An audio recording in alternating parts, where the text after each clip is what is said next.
Hi, Aries. Welcome to your extended. I want to thank you all for purchasing the extended and supporting me. It really does help me out. We have three different things we're going to be looking at, and yeah, we're going to kind of take it from there. I actually don't know what we're looking at for our three things. We're going to actually just let Metatron determine what it's best to ask. But our very first thing I do know is we're going to look at what does this person like what's going on with this person in their life, what's happening with them, all that stuff, right? So we're gonna look at that. So let's see what's happening in their life right now. I feel like I kind of wanted to gear it towards what lessons are they learning, but we'll see what Metatron wants to say. Okay, so our first thing is going to be, we have the King of Cups in reverse. So this person is very imbalanced emotionally, and what I'm getting here with that King of Cups in reverse, I feel they get triggered very easily. This is something that they are trying to work on currently. They're trying to work on becoming better. They're trying to work on becoming more balanced and more, I feel, less knee jerky, right? When you have those knee jerk reactions, and a lot of us have that often actually. And so you heal it enough that you don't have them anymore, right? But we usually have these, and we know that we shouldn't do that, right? And it's not that we should penalize ourselves for doing it, but we know when we're not in our north node, we know that we're not in touch with our essence, with our divine soul blueprint, right? We understand that. And we're doing these, like, imbalanced actions, we understand when we're not embodying that divine soul blueprint. And this is someone who's realizing, more and more, when they're not doing that, when they're not embodying their true self.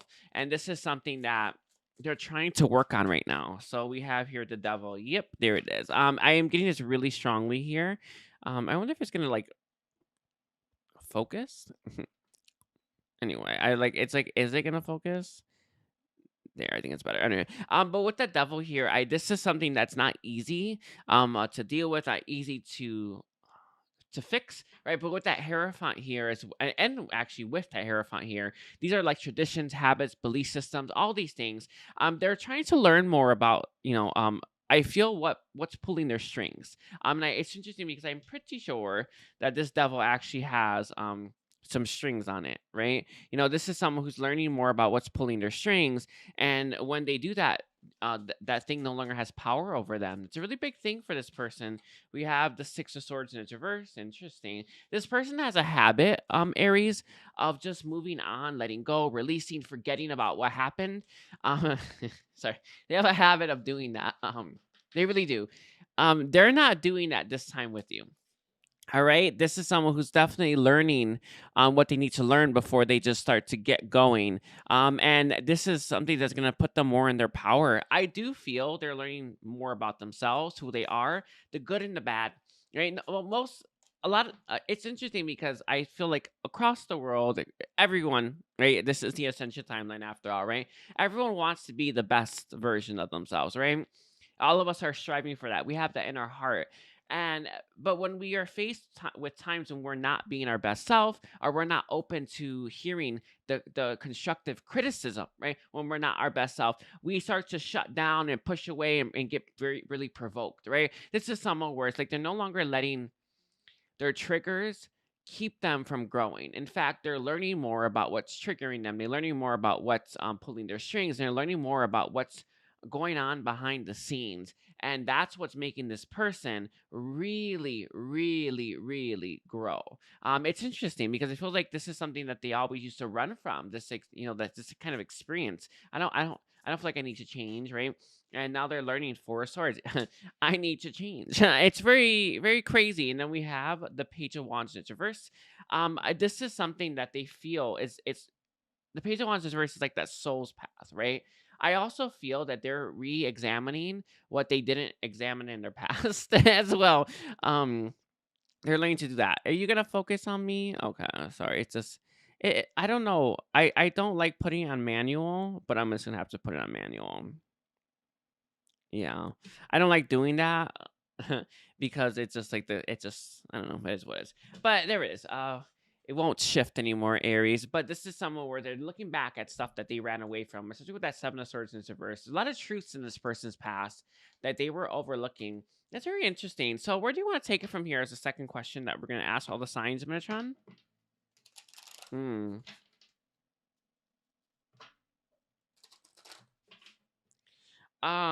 He wants to ask why are they this way, just to help you give more clarity. I actually love questions like this. I don't know why. I don't know what.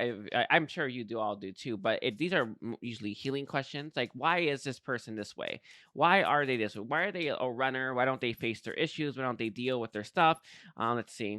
You got the magician, and it's upright. This person was taught to just keep moving. Do not stop.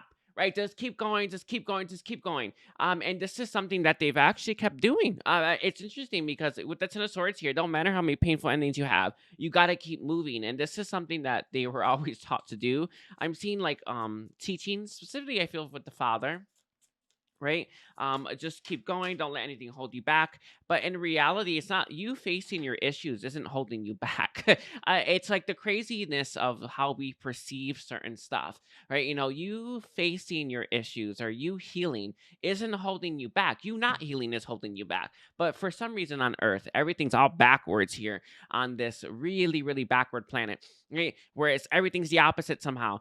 In reality, you facing your issues is actually you not letting your past hold you back because they're no longer issues. That's the point. I feel like with the Queen of Wands here as well. They think that the people that they're interested in want to see someone who is strong, strong in the face of like scary, horror-y type stuff, right? Someone who doesn't let their past hold them back. So this is actually, which is interesting. This is a facade. A facade, I think is what people refer to it as, right? It's pretending that they're all right, pretending that they're unscathed, pretending like they don't need to fix themselves because they're perfect. They think that that's what people want to see. We have the Eight of Pentacles here as well. Oh, it's interesting. I wouldn't have expected this one, but it's important. Right. This person also, because of the way that humans see and value certain things, you know how people value your job, right? What job you have matters more than what's going on inside. This is a lie, obviously, right? Because what's going on inside will manifest in your outside. Period. End of story. This is how it is, right? So the better your insides are, the better your world's gonna manifest for you.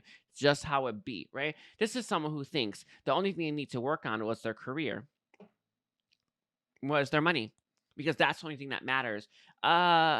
What? Your insides matter, right? That actually will affect your career because the better in harmony you are, or your soul blueprint you're in, the more in your north node you're going to be, and the more in alignment with your purpose you'll be as well. Then you'll achieve even more success. But this person is under the impression that the only thing that matters is the fact that they have a good job or they're making money of some kind, right? They probably led with this. I actually think they do. We have judgment coming through as well, for why they are this way. They think that that's the only thing that people that they're interested in with the lovers here are interested in, right? So they'll say, "Oh, I do this for my job," and leading in this respect, yeah. Anyone worth anyone who's conscious enough knows that means nothing. But it's just interesting that we have this coming through really strongly because they think they need to pretend like they're okay, right? Pretend like they have a good head on their shoulder and they're solid, right? Even though this is a facade, because that's what people that they're interested in are looking for. So this person is faking it till they're making it. This is interesting. This is actually partially why they are the way they are. Let's see. Let's get one more. We have the Fool and its reverse. They've learned from the past. They've learned they've pulled the wrong lessons from their past. So their past has taught them that this is what they should do, right? The Three of Pentacles. Yeah. If they want someone, they gotta fake it. This person I think is a natural born liar now as a result of what they're I don't know how to phrase that. They're a natural born liar essentially. So that's interesting. Let's pull your guidance for this. I think we're gonna do guidance. Hold on. Yeah, I don't want this to be too long. Yeah, I think we're okay. Hold on, I'm trying to think about this. And guidance for you. Yeah, I think that's fine because we're at 10 minutes already. Okay, we have falling in love is not a choice. To stay in love is. It's interesting. These are old cards. I've not used these in a while. We have the older you are, the more likely you are to realize that opportunities are not going to crawl into your lap. You might actually have to fight for the thing that you want. Life is too short to miss out on anything, even if it's pain. That's interesting. Let's see. Guidance for Aries. No matter how perfect you think you might be, you have a flaw you have yet to discover. I feel what Metatron is saying here is that there is a need for you to be a little bit more careful about the judgments that you pass on towards this person. Mostly, you judge this person because you judge yourself just as much, right? We don't judge people if we don't judge ourselves. That's actually just the fact, right? You're judging them, you judge yourself, period, in the story. It's not in like the same manner, obviously, not at the same moment, obviously, but you would only ever judge someone if you actually judge yourself throughout your day. So the message here is to take a look at that. Right? Everyone has their own ascension path. Everyone has their own hardship, right? That's the point. What's hard for you is it's going to be easy for other people, and vice versa. And the message that's coming through from Metatron is to not judge this person for, I feel, their shortcomings, because I could easily judge you if I wanted to for your shortcomings. I'm not, right? I could easily do that. And vice versa, you to me, right? But my message to you is to truly understand that everyone has their own challenges and to not judge them for that, right? I feel like this is actually something that's missing in you right now. Everything in life is easier when you don't concern yourself with what everybody else is doing. And this is it, isn't it? Right? The message here is to really take a look at how you are distracting yourself with this person's antics or who they are. And are you giving yourself that same. I honestly kind of, the way that Metatron is giving it scrutiny, well, he's telling you to look at yourself under a microscope, right? Don't be afraid to look under the nitty gritty. Okay, don't be afraid to look in your shadow, because that's actually where your spiritual growth is going to come in. Like I said, this is the ascension timeline. All of us have it in our heart, the desire to better ourselves, and the ascension timeline. This is how it is. This is what the ascension timeline is, right? It's for us to grow. And the message that's coming through for you is: are you doing everything you possibly can to grow yourself? This is not. You're obviously not. But the message here is to take a look at how you can improve on that. I feel here as well, there is a message coming through really strongly about fears about, I don't want to say making mistakes. I think you would phrase it like that. Fears about falling in a trap or wasting more time. The message here is to not be afraid. This is actually one of the things I see people writing a lot about, or posting a lot or making videos on. Are you on the right path? There's just no such thing as the wrong path. These are people who lack that perspective, who lack a high enough perspective to know that to be the truth, right? But in reality, there's no such thing as the wrong path. So every time you make a choice, it leads you to the right one, right? The message here is to not be afraid to make these choices, but I think that there is a fear component that you're going to make the wrong choice, that you're going to go down the wrong path, that's actually preventing you from making choices in your life to move forward. And the worst possible thing any of us can do is to make the choice not to do anything. And the message here is that you're making that choice when you're not making that choice, basically. Does it make sense, right?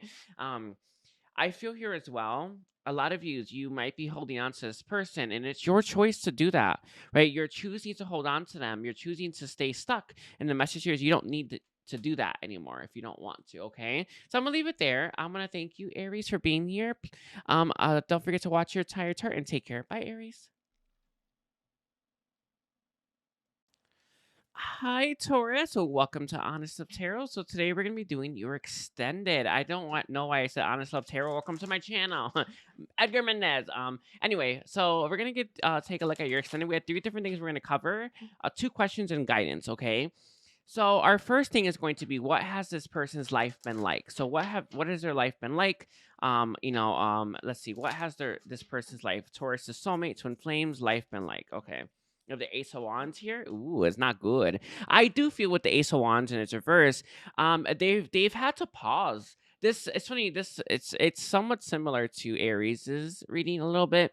Not in this. It's different energy, but Aries' person was definitely moving. From one person to the next without really taking a look at what they had to heal or learn, right? And I feel like your person has a little bit of that energy as well, where they like to just move, and not really think about stuff, right? And this is someone where it's like they've had to stop.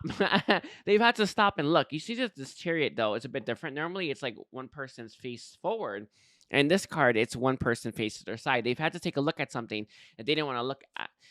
It's actually stopped their what Metatron is saying is libido. Their libido isn't as powerful as it once was. You know, when we start to get jammed in our chakras, things don't flow, right? And a lot of people, you know, they have all these libido issues and they're wondering what's wrong. Yeah, you got problem, right? You got problem there. We have the Four of Pentacles. Yeah, they've really had to stop. Taurus, this person's really had to face and reflect. There's, you know, with this Four of Pentacles here, they've had to really, you know,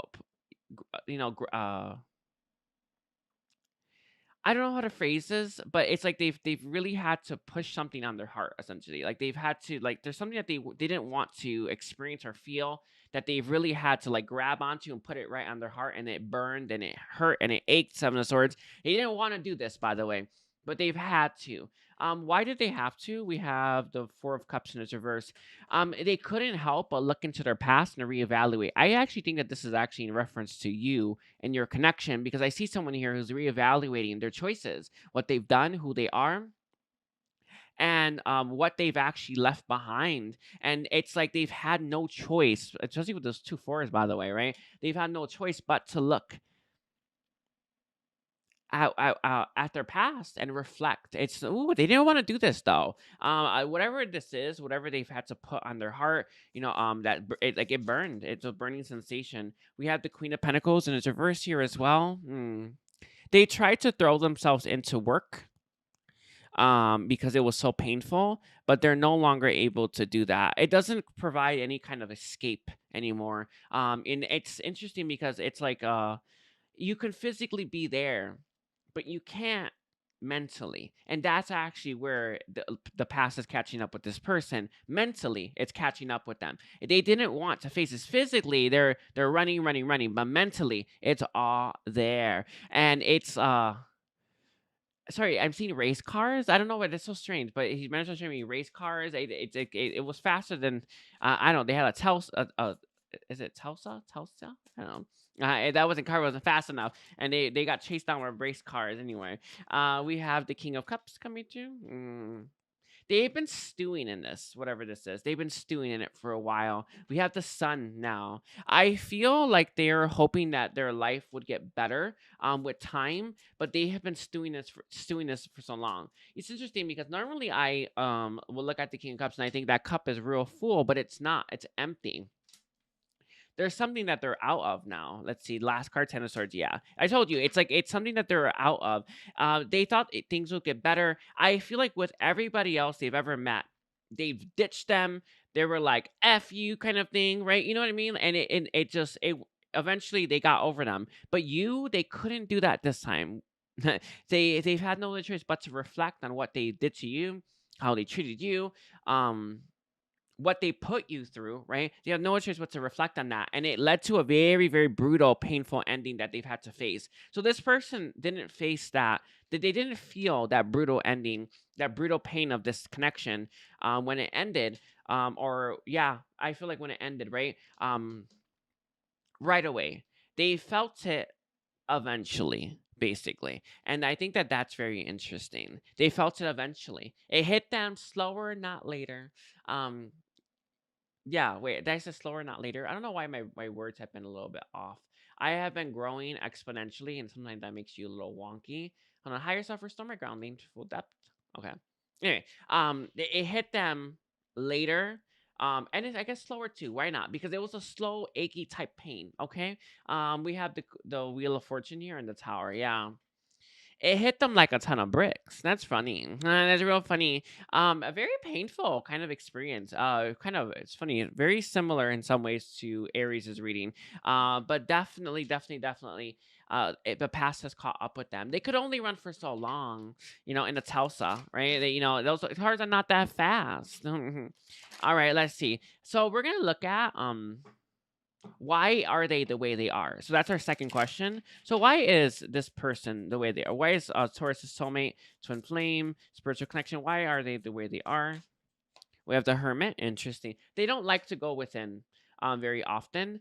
They only do it when their life has their life has paused, when they go through an epoch, right? They don't like to really reflect too often. So why this person is the way they are is that they don't like to work on themselves. I do feel this person looks at internal work as useless, pointless. I also feel that they're the kind of person that says that people don't change. That's what I'm trying to say. It's like that. The air is coming up because it's important, right? They think this because they don't. And why don't they? Because they never look within to learn their lessons. So guess what? They repeat the same mistakes over and over and over again. What's interesting here as well is that Metatron's emphasizing that this person is looking for someone that will take their BS. I don't know how to phrase this. It's like they meet people, it's the same lesson over and over again where they have to grow and learn. They refuse to. So they're trying to find someone that doesn't make them want that doesn't want them to grow, or doesn't think that they should grow, or doesn't think that they should change. Does it make sense? So this person is being run by their ego, which is very distorted, and they want someone who's going to accept them in their ego version, right? So this is actually what they've been searching for, by the way. So it's partially this with that hermit as well. What are they looking for? Someone who takes them as is, right? So this is actually partially why they are the way they are. They're a very stubborn person. We have the Two of Pentacles. Yeah, they don't want to change. It's funny. Two of Pentacles is all about choice with change, right? And its reverse is no change. So they've been looking for someone for a while that will accept them as they are. Seven of Pentacles. Yep. And it's like a woofy type version of them. You know what I mean? Like someone who's all about that wild side. Take me as is. That's what love is, right? Taking me in this distorted ego version. You want someone in their soul blueprint, right? Their essence. You don't want someone's ego, right? No one like ego. All right. We have the Knight of Swords coming through as well. They feel like if they just continuously try over and over and over again, that they'll find someone who will take them the way they are. So this is actually why they are the way they are. This is the reason why they don't think they need to change, which is why they don't think that change is possible. There is a belief system here where someone needs to take me with my distortions and all, and not ask me or not expect me to change, to allow me to keep being this version of me. And that's very interesting to come through. I just think that's very interesting because that's what they're looking for. They could be a mama's boy or something like that, or mama's girl or whatever, daddy's girl. I don't know. I don't know what people say, but they could be one of those. But it doesn't feel like that's actually the problem. I think they are the problem, not the mama. We have the Hangman, not the daddy. We have the Hangman here and the Three of Swords. Okay.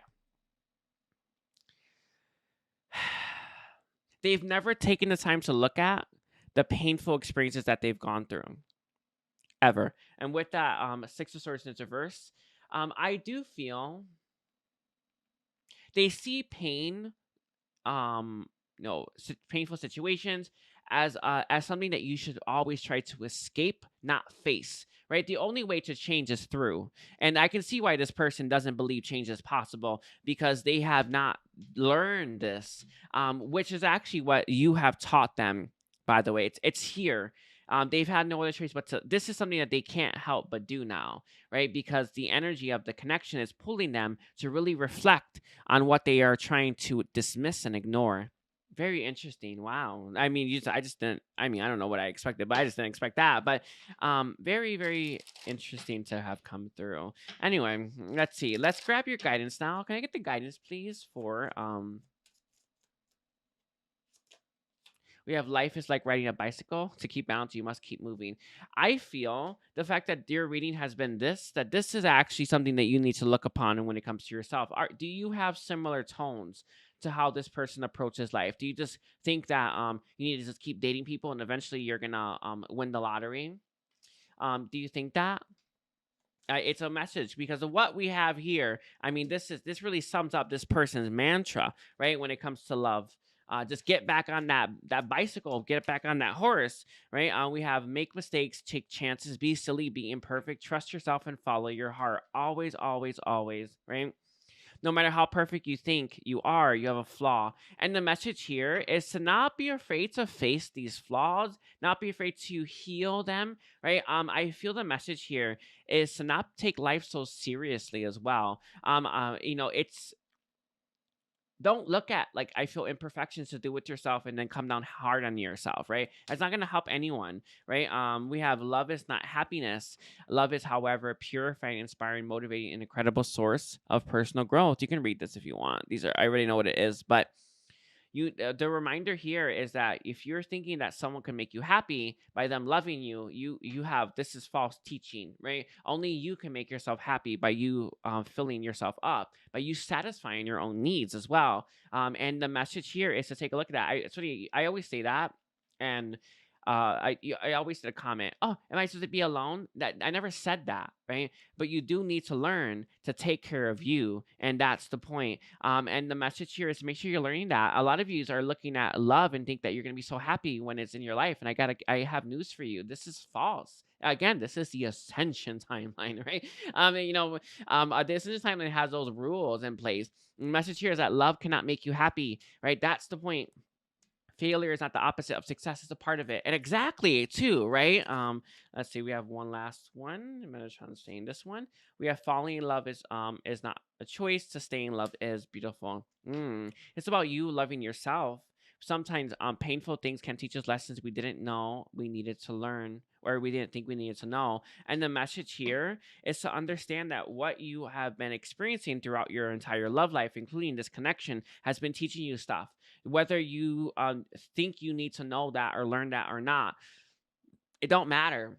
The higher purpose is that you needed to learn it. And that just is. The message here is to accept these struggles as lessons and make your way through it, right? What these things are trying to teach you are trying and trying to move you towards is your own happiness. And they're trying to teach you how to be happy, right? A broken person cannot feel happiness the way that a healed person can. Period. End of story. And that's what everything that you've been learning in terms of all the lessons have been trying to teach you, right? They're trying to teach you how to make yourself whole. You learning to love yourself is making you more whole. Actually, the most whole, by the way, you can possibly be. Real easy, by the way, that one too, right? And the more whole person you are, the more happiness that you can feel in the given moment. That's the point. It's the most important thing. And we have life will only change when you become more committed to your dreams and you are your comfort zone.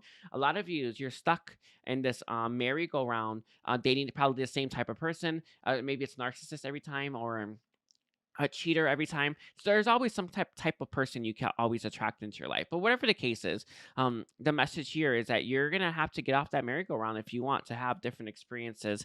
All right, so I'm gonna leave it there. I'm gonna thank you, Taurus, for being here. Please don't forget to watch your entire chart and take care. Bye. Hi, Gemini. Welcome to Edgar Mendez. Welcome to your extended. I want to thank you all for purchasing the extended. It really has helped me out. So we have 3 different things we're going to cover, but our very first thing is going to be what has this person's life been like? So we're going to take a look at their life, and then a little bit more on them, and then we're going to get your guidance, okay? So let's see. What has Gemini Soulmate Twinflame's life been like? We have the Page of Wands. Ooh, they're on their soul's path right now. Whether or not this person actually knows that at the moment, it's hard to say, but I definitely feel like this person's on the right track. With that Ace of Pentacles here, the reason why they're on this path is that all the other opportunities have dried up. Some of these, this could be love related, but I don't actually see that. I think this is like career. It could be love related, but it feels like it's career. Or it definitely feels like things to do. Like this person, it kind of feels like, as of late, like the TV shows that have been like appearing on TV, they're just not my thing. So I have no choice but to work, right? So I'm at that point now where I'm just working now, right? And it kind of feels like it's sort of like that with this person, where it's like there's something that they used to do a lot of, or they used to have a lot of, and it's like it's run out. And now it's like, oh, I better just walk this path. I know I've been having to walk for a while. It's something that has been in this person's peripheral vision, peripheral vision, peripheral, I don't know, peripheral vision. But they haven't actually taken that leap. So that's interesting already. Let's see. What has this person's life been like? Metatron, what has this person's life been like? Okay. We have these 2. We have the Tower. The Queen of Cups. Interesting. I see a specific chaotic connection. So mostly this is the mama, but it could be like a spouse or someone like that. That connection has actually deteriorated as of late. This is actually part of this person's soul's path. It's not that. I'm not saying that if it's their mom, they're not meant to have that mom in their life. I'm not saying that. But there was something there was some kind of string that this person had on this soulmate, this twin flame of yours, that kept them from it kept them from living their most authentic life. So this connection deteriorating. I don't know why I cannot say these words. The English words are so hard.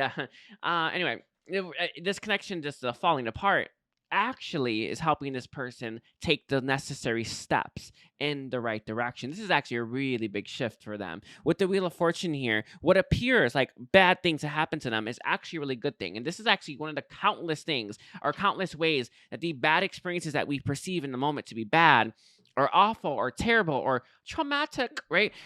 They all too often lead us to exactly where we need to go to. And no matter how bad a situation or we're talking, it always leads you there, because that's actually, there's no such thing as the wrong path. But this is something that is a connection specifically to do with a feminine energy that it is falling apart, and as a result they're headed down a new path now. It's very crazy, by the way, very crazy.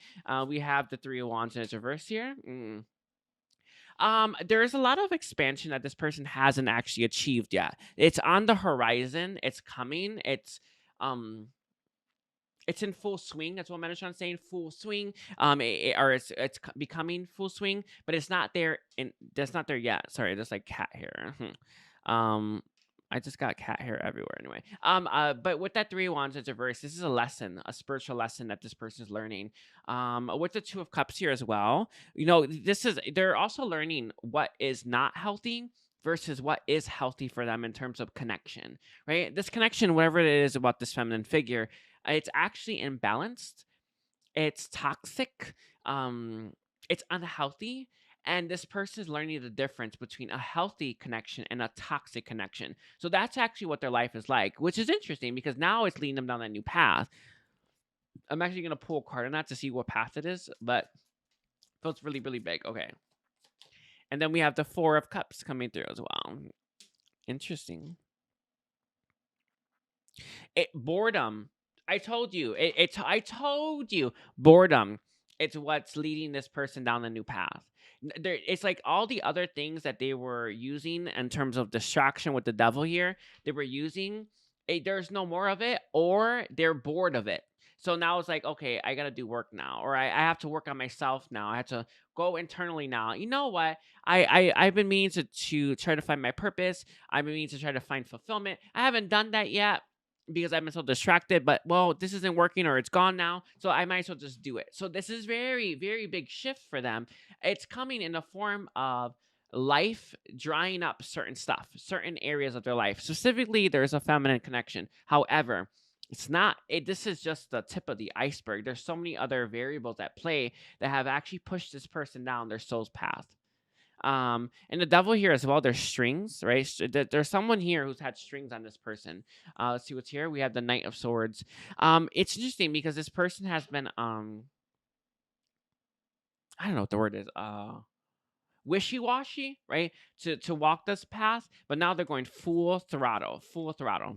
Right there with that King of Swords. Or not King of Swords, Knight of Swords. Very interesting. So let's see. Metatron. So, why is this person the way they are? Why is Gemini soulmate, twin flame, spiritual connection? Why are they the way they are? We have the Ten of Swords in its reverse here. I feel with this, this person's only ever healed halfway. So they are not the kind of person that avoids most of their healing. They avoid almost all of it though. Right? It's like they're not. This person likes to heal like 30%. So I feel like they may actually take breaks after they've dated someone just a little bit, and then they just get back on that horse. But they're not the kind of person that is going from one to the next, to the next, to the next, to the next, to the next. Like that. They take a break. I see maybe like 1 or 2 weeks, and then bam, they're back at it, right? So this person has some healing under their belt, but they never really do it all the way. So with that Five of Cups here, it's like it's interesting because that Five of Cups only has 2 cups to cut, right? With that netting, and there's 3 cups right there, and like this person doesn't ever do enough healing. So why they are the way they are, they appear like they're okay. They heal just enough to be okay. They don't heal enough to be great. Does this make sense? I hope that makes sense, right? So this person actually does just enough to appear to be okay. Death. Yep. They go through endings quite often as well. With the death here is I feel like this is the kind of person that doesn't look back very often. They don't really regret their choices very often. They actually let go of people quite quickly as well. So why they are the way they are is I feel like you have someone here who wasn't as much of a fighter for your connection as you may have wanted them to be. Mhm. And the reason for this is that they actually have a habit of just letting go, releasing. It probably there might be their mama, by the way. If it's meant to be, it will be. You know that thing that everyone says. Yeah, we are creators of our life for a reason. We can make it happen if we want to make it happen, or we don't, and it might not, right? So it's like I feel like that's part of it. So it's part of some false teachings that they've been taught. Let's see. Why is this person the way they are? We have the Ace of Swords here. They don't think they're wrong. So when they go through some hardship, they blame the other person. So they have a habit of pushing, deflecting. They could be a gaslighter, by the way. That's what it feels like to me. Someone who is constantly trying to push the blame on everybody but themselves. You should know. You should see this, by the way. I just get the feeling that you have seen this to some degree. Or this person's like, it's not my fault, it's their fault. It's not my fault, it's that's fault. Right? This happened, it's not me. Like, this is the kind of person that doesn't want to ever accept accountability. So why they are the way they are is that they don't actually think that they need to be accountable for anything. So they've never really had to really reflect on what did I do wrong. Right? I feel like this person comes at situations from a place of hearth. It's kind of the word I mentioned gave, but from a heartfelt place. Right? So they come at it from that perspective. So this person always tries to bring in the best intentions for any situation. So I feel like you would see them as a good person. A person that has pure intentions than most people, right? So they actually have that within them. However, when it goes bad, they're gonna blame you for it, and they'll blame everyone else but themselves for it because they tried their best. Does it make sense? So they have this like weird, I don't know if it's a limiting belief, but there's something like that here, where it's like I tried my best, so it's not my fault. Does that make sense? It's so crazy, but it's there. It's just it's there. All right. We have the Ace of Pentacles coming through, and it came out with the Seven of Pentacles as well. This person, they never sit on the sidelines to heal and regenerate long enough. They actually see this as somewhat of a waste of time because they're always there. It's not their fault why things blew up, right? It's not their fault. They tried, right? Or they did this, that, and the other. Even though they did a bunch of other wrong stuff, they did these three right things, and that's what they're clinging on to. Does it make sense? They are very small-minded. They're very rigid. Stubborn as well, right? They like to see it from their perspective because their perspective allows them, especially with this Ace of Swords. You see that perspective that's here? From their perspective, it allows them to blame everybody else. So why they are the way they are is that they like to see it from their perspective and not anyone else's. With that Page of Cups here as well, they often end up getting back on that horse very quickly, mostly because people flirt with them and reach out to them. So this person, they also don't have to try that hard to get people interested in them as well, which is interesting. I think that's very interesting with that strength in its reverse. A lot of people tend to flock to them, right? It's because of that heart that they have. They have a good heart. So people flock to them, but it's just there is a good heart underneath. Underneath, however, there is a lot of other stuff surrounding that heart too. So that's actually why they are the way they are. And again, I do feel like you would see them as a good person, as someone who good intentions, pure intentions. Metatron saying special, right? That's not the problem though. But it's everything else that's surrounding that heart that is. So that's what you're dealing with here, okay? Let's grab some guidance for you. Guidance, please, for Gemini. Guidance for Gemini.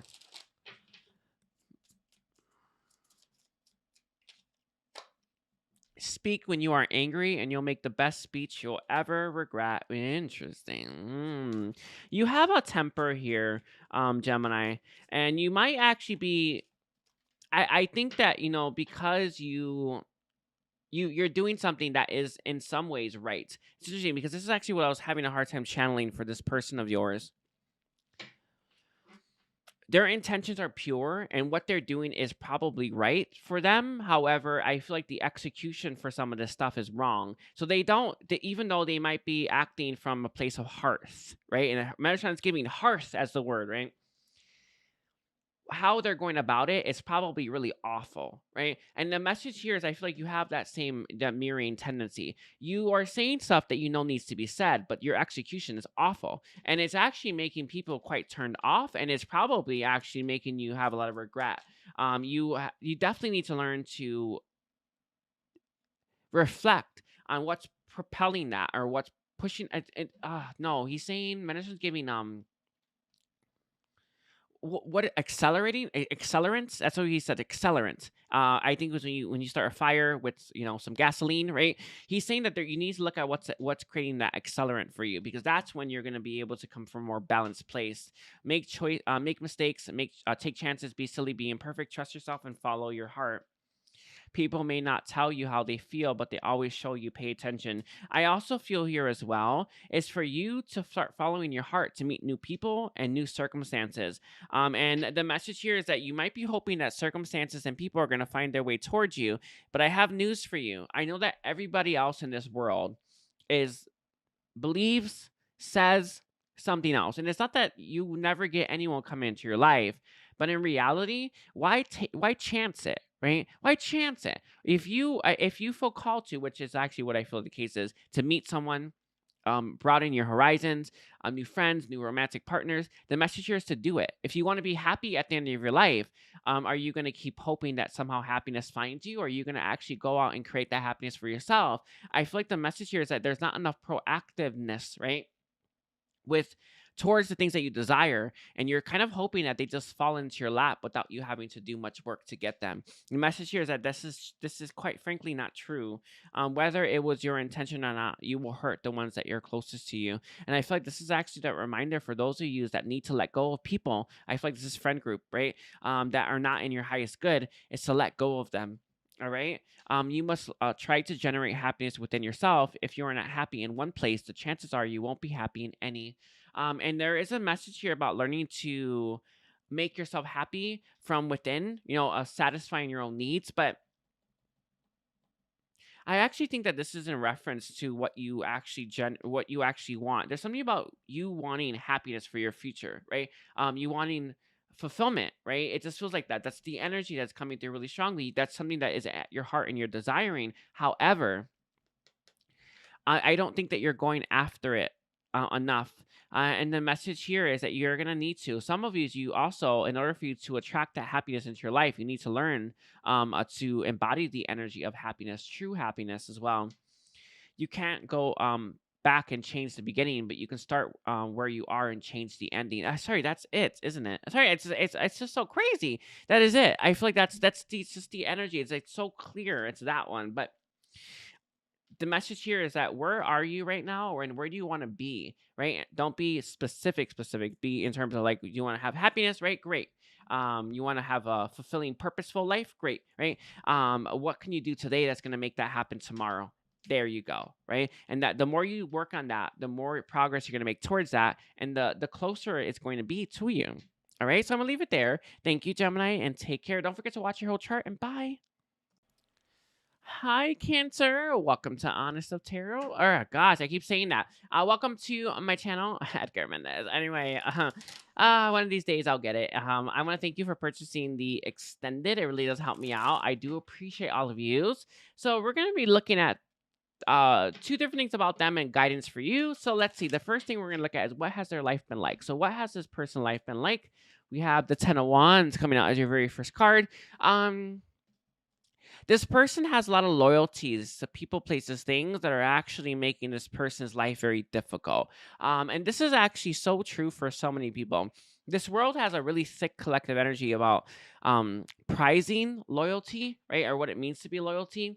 It's actually just a karmic cycle that everyone has to collectively release, but whatever. But this person has this, right? Where it's like they were here for me this one day, or you know what I mean? It's like I gotta be there for them, and I know, and not saying that being selfish is where it's at. But obviously, there is a balance, right? There, you come from the heart, but there's something about this person feeling tied to things because they feel responsible for these people.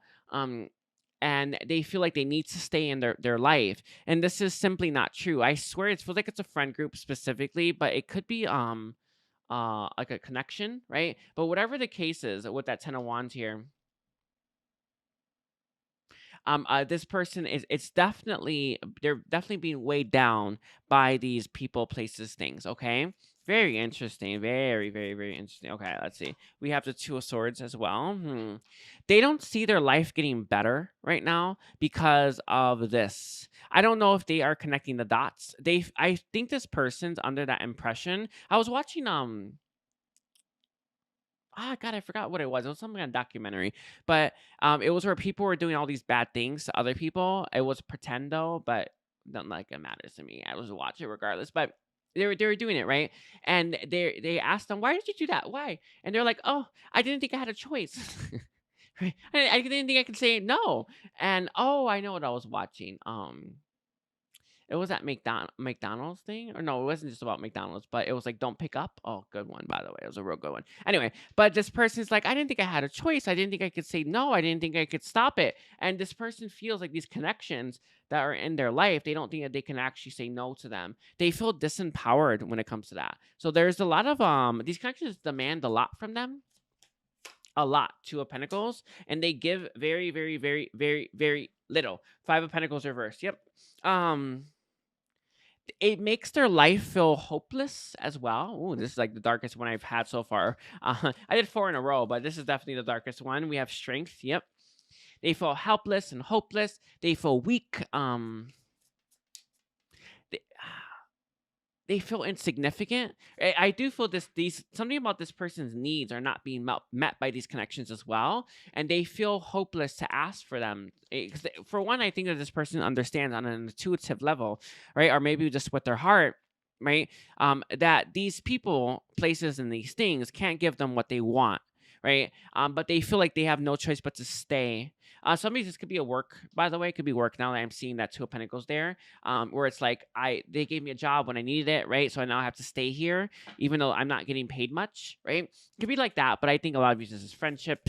But there's something really strong like that, where it's like and that's, think of it like that. I think a lot of people have the human component that they have a hard time getting over, but look at it through the lens of like a career, right?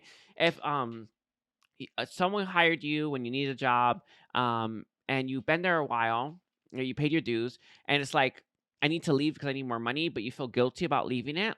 That makes your life horrible, right? So a lot of us understand you should just leave, right? But when it comes to friends, that's not the same case, even though they are exactly the same, right? And it's something that I feel this person is struggling with. There's something like that. It could work. I feel like this person may be okay with, because it feels like it's probably connection. We have the Queen of Wands reversed. They feel disempowered, and we have the Knight of Cups. They don't see a way out of this predicament that they found themselves in. They don't see their way out of this situation. They feel like there's a stuck, and they have to stay there now. We have the 4 of Swords in its reverse. I feel this person doesn't want to be held back anymore, but they don't know how to get free of it. What is that connection? That 10 of Wands, Metatron? 7 of Wands in its reverse. Something that they feel like they already been defeated by. Okay, we knew that. But what kind of connection is it? The Emperor. Again, I feel like it's people, because these people have their bigger personality. Maybe, I don't know. They may be more vocal, right? They may be screamers or something like that, where they scream for their desires or their wants, so they're always getting it. Does that make sense? It just feels like this person is being swallowed up whole by whatever this is, whatever that 10 of Wands is, swallowed up whole, and they feel like they cannot leave or even speak up and stand up for themselves. This is obviously a karmic lesson there, but that's actually what their life has been like currently. Very, very crazy. So let's see. So Metatron, we're gonna do our second question. Why is this person's Cancer soulmate twin flame? Why are they like this? Why are they like this? Why are they like this? Ten of Cups. Family. Their mama or their daddy, a very oppressive. I feel like this is without a doubt going to be their ascension path. They needed to learn to get broken down before they can learn that they're a fighter. This person, if they can get through this karmic cycle, this abyss, and it feels like abyss, right? They're going to be the strongest person you've ever met. I think you may actually look at them and see them as strong right now. They are, but they forgot. It's coming from the mama, the daddy, the entire family experience. I'm specifically seeing the daddy, very, very domineering to the point where this person has no spine. I bet that daddy also thinks that this person has no spine as well. And who made him that way? The daddy. But it don't matter, I suppose. But it just feels like this person has they've been dominated their entire life by other people's wants and desires. So now they have to concede to them. This person accepts very little from their connections, actually gets very little from their connections, and they accept that, right? Because these people, it's like I guess a good way to put it is like, well, if they're asking for what they want, that means they must need what they want more than what I need. And that's crazy. And this person constantly attracts people like this into their life. Why? Why would someone attract the same type of person over and over again into life so that they can learn to not do that? And a lot of us can see it so easily when we're looking at somebody else, right? Which is why I focus on, your person all the time, right? It's so easy to see from when they're doing it why that's the case, right? It's so hard when we're personally going through it, and that's just a message from Metatron, right? Or why are you attracting the same type of person? Well, there's something they're trying to teach you. Five of Pentacles, yeah. They're used to running on empty. You see, this Five of Wands is a bit different. It's like tug of war. They always lose. They're used to losing. Why they are the way they are is that they're used to it. And it's coming from the daddy, mama experience. Very much dominated by the parents. With the Ten of Swords coming through.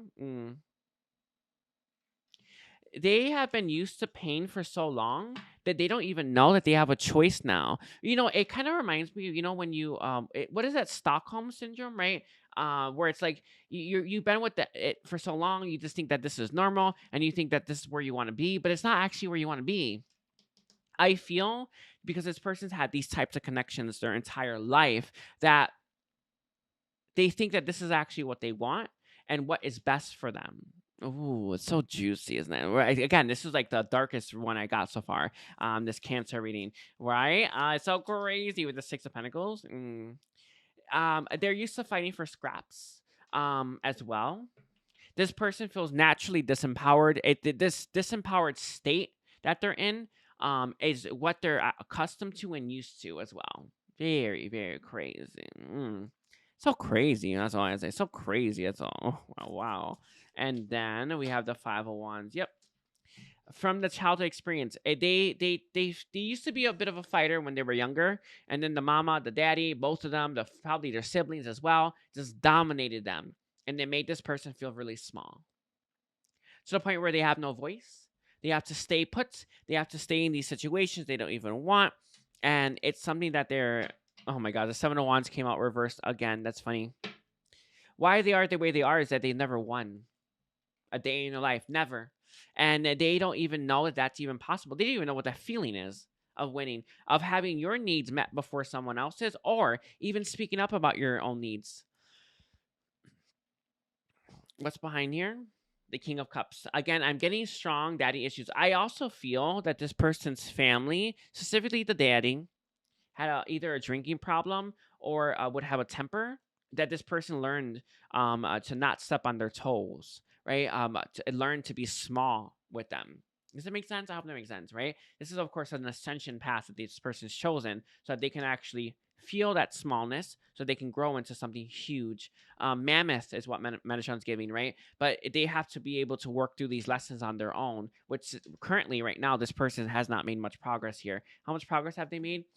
They're at the start still. Ace of Wands. They're at the start of this. Wow, person's a slow mover. But it's something that this is I don't know if it's a harder one. I think all of those ascension paths are all hard, but this is one that's hard for them. Ooh, so crazy, so juicy. All right, my throat chakra. Again, I feel like this person's throat chakra is blocked. Like really, really blocked. Wow. So let's see. Let's get your guidance now. Can I get the guidance, please, for Cancer? Guidance for Cancer. What is your guidance for Cancer, Metatron? Okay. You can't start the next chapter if you keep rereading the last one. Interesting, Cancer. Ooh. Direction is so much more important than speed, and that is the damn truth too. And a lot of people just keep trying to get back on that thing, and they're going around the merry-go-round. Like, you're in a karmic cycle, boo, right? You know, you're not gonna be able to get out of that karmic cycle until you learn that karmic lesson. But most people go through it like 5 or 6 times. I'm not even joking. I'm not even joking here. 5 or 6 times before they realize, oh, my life isn't gonna change unless I face my lessons, and unless I heal, unless I grow, unless I make my way through it. Of course not. This reality is actually just a matrix, right? It's built. The ascension timeline is built for this, right? You cannot, what begins must complete, right? So if you start a karmic cycle, you have to complete it. A person who chases 2 rabbits catches neither. It's so juicy. It's the same message, by the way. It's the same thing over and over again. And then we have be who you are, say what you feel, because those who matter don't mind, and those who matter. Wait, yeah. Those who mind don't matter, and those who matter don't mind. Okay. We are all doing the best that we can with the information that we have. That's interesting. The message here is that your life is spinning in circles. You're burning rubber, right? And the reason for this is that the information that you have isn't enough. And why isn't enough? Because you're not doing your healing, you're not learning your karmic lessons, you're not accepting your lessons as struggles, and your struggles as lessons, and you're not accepting the path and the process for an ascension timeline. And I understand that you have limiting beliefs that tell you that life should be different. That's not helping you, by the way, right? I understand that you wish things could be different. That's still not helping you either, right? The message here is you need to learn your karmic lessons in order for you to stop repeating the same karmic cycle. And it's not happening. And the reason for this is that the information that you have is wrong or limited. I think it's limited. That's actually what I'm trying to say, right? And you're going to keep struggling with this until you finally start to remove these limiting, outdated beliefs. A lot of you, I feel like there is like some Disney movie paradigms in your mind as well, right? Yeah, I'm gonna. He just said it and just left that there, right? But whatever your outdated limiting beliefs are, and the concepts that you have within your mind or your subconscious, right, that are actually making your life frustrating, it's also keeping you from closing out these cycles, right? Because you're not able to close them out because you don't think you have to. We have everything is easier when you don't concern yourself with what everybody else is doing, and that is so true. And the message here is to keep yourself focused on you and your own lessons right now. Yeah, I think that's it. It's interesting. I want to thank you, Cancer. Don't forget to watch your whole chart and take care. Bye, Cancer. Hi, Leo. Welcome to your extended. I want to thank you all for purchasing and supporting my channel. It really does help me out. I also want to let you all know to watch your entire chart. So let's see. I totally just burped. We have 3 different things we're going to cover. 2 things about your person, and then guidance for you, okay? So let's see. We're going to look at what's happening within in their life. For Leo, soulmate, twin flame, spiritual connection. What's happening there in this person's life? Like, what's going on with this person right now? We have the 6 of Cups in its reverse. Interesting. The past is catching up, and it's kind of been a theme, though. You're like my 5th reading today. It's kind of been a theme, right? The past is catching up with them. I do feel this person is the kind of person though that actually dwells on their past kind of a lot. A lot of people some people like to run, some people like to, it's a mix. I think that this person actually likes to live in the past, and they're very much on the nostalgic energy. It's funny. This sounds so strange, but it's like they never appreciate the present moment, and until it's the past, and then they appreciate it. I know it sounds psycho crazy to say, but it really is that energy. Like, this is someone who doesn't appreciate what's happening in the present moment, but once it becomes the past and they look at it, then they are appreciative of it. It's an interesting approach. Anyway, let's see what else is happening with this person in their life. We have the Ace of Pentacles reversed. Interesting. I feel with that Ace of Pentacles in its reverse here, this person has a lot of doors closing in their face right now. A lot of things are shutting down. A lot of things are kind of going away. It feels like the way that Metatron's saying it, Um, the way that Metatron is saying this with that Ace of Pentacles in its reverse, it's like things are falling off of this person's life, falling out, falling away. It's like a like ash. That's how he's phrasing it, right? Or how it looks like to me, where it's like, you know, it's like things are just falling off, right? With that Eight of Cups in its reverse here as well. They're also thinking about going back to something. What is this that they're thinking about going back to? We have the Four of Pentacles reverse. Something that they want to open up to, and they want to be open to them. I just get the feeling here because of what the connection itself and just what the energy I'm getting. I feel when you were in this person's life, they didn't appreciate you at all. In fact, it's just that's just what they do, right? And now they're thinking about because they look back at the times that you spent together, with a lot of admiration and joy, and they miss it, right? They're thinking about now going back to you to open up to you further and fully. This is someone who's thinking about coming back, right? They're thinking about it's like they're planning their comeback a little bit. This is interesting. It's the first time I've got this, but it's like they're planning their comeback already. Right? And it's like with that Eight of Cups in reverse here, it's like they want to walk back. They didn't see your value, your worth, and it's not that if they were in the present moment, they would have saw it. They didn't see it because they're not in the present moment. In fact, they're always thinking about their past. Always, always, always, always. This person lives in their past. That's where they live. Like their consciousness isn't here; it's in their past. There it is. Nine of Cups. Look at that. They're thinking about making you some kind of offer here. Wow.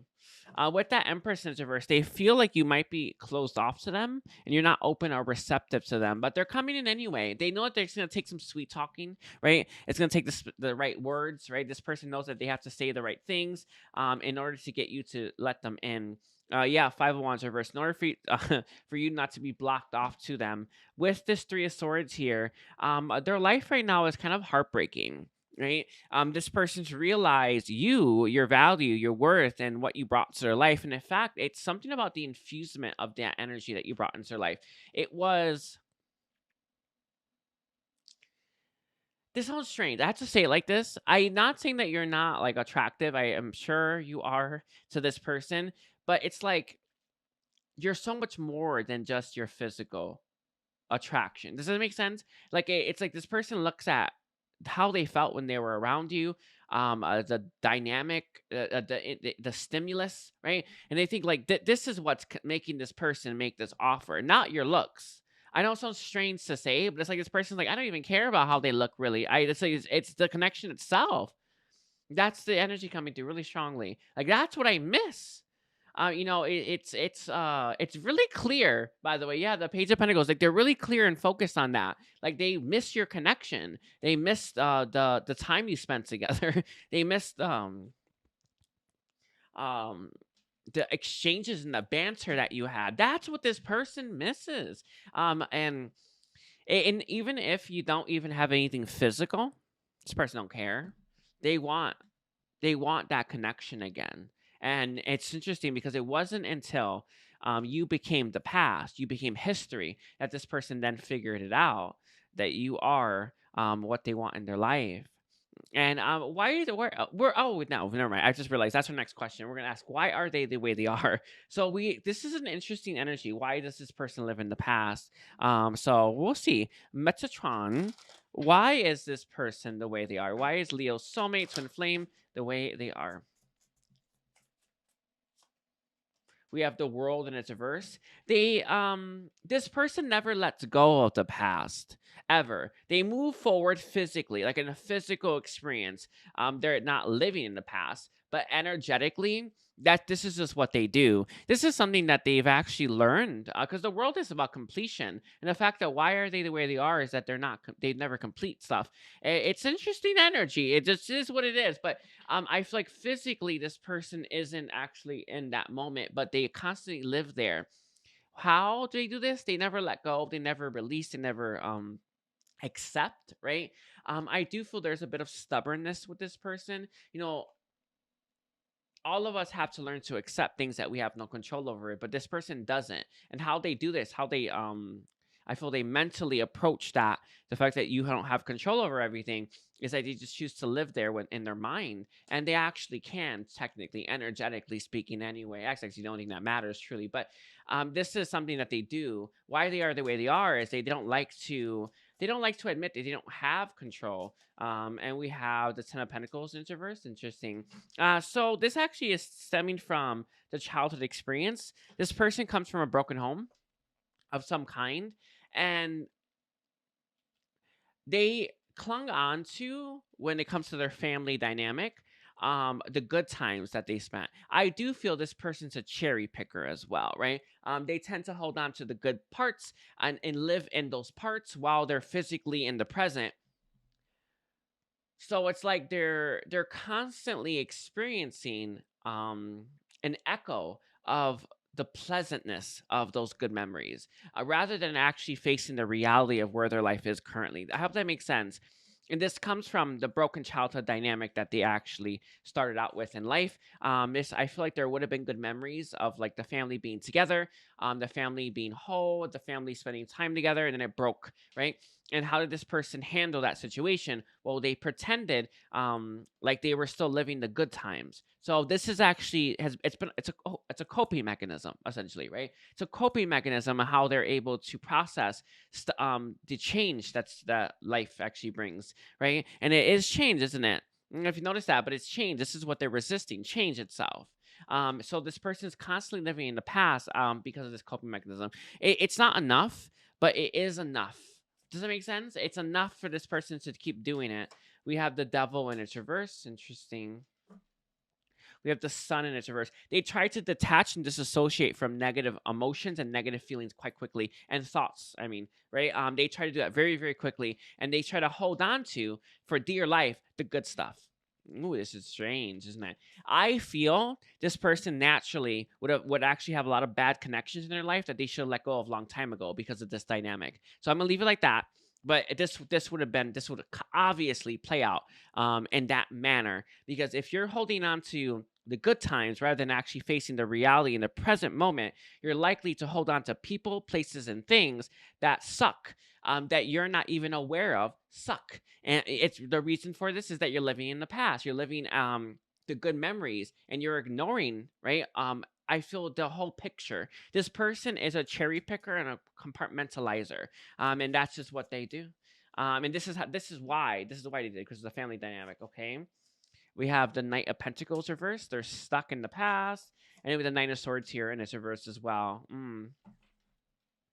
There is an underlying fear about making the wrong choices for themselves. This is actually why I feel like this person here is also disempowered. They don't like to make choices for themselves. They like life to make choices for them, which is interesting because this person doesn't like that life changes. I feel like there is just something going on there, right? It's like it's interesting that it's all this perfect storm kind of scenario here. We have the two of not two the tower in its reverse.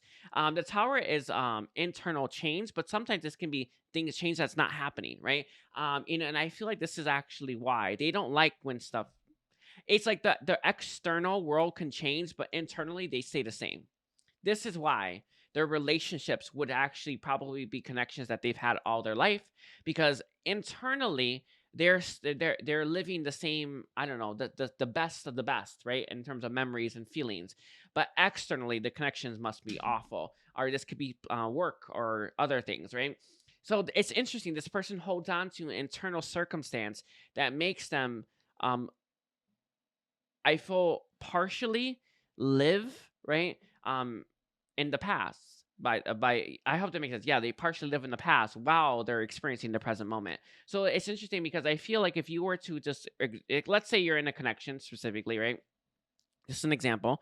You're in a connection and the connection sucks, right? But if you're bringing in the past, like the best stuff, right, that you've ever had with that person, and then you're looking at what the connection is currently, and you're kind of looking at, oh, it's not that bad, right? But if you were to just ignore all the stuff from the past and just look at what it is currently at this very moment in time, you would see, oh my God, this isn't good, right? But that's not how this person acts, or their approach to life is. Their approach is to actually bring in the nostalgic memories of the past into the present moment.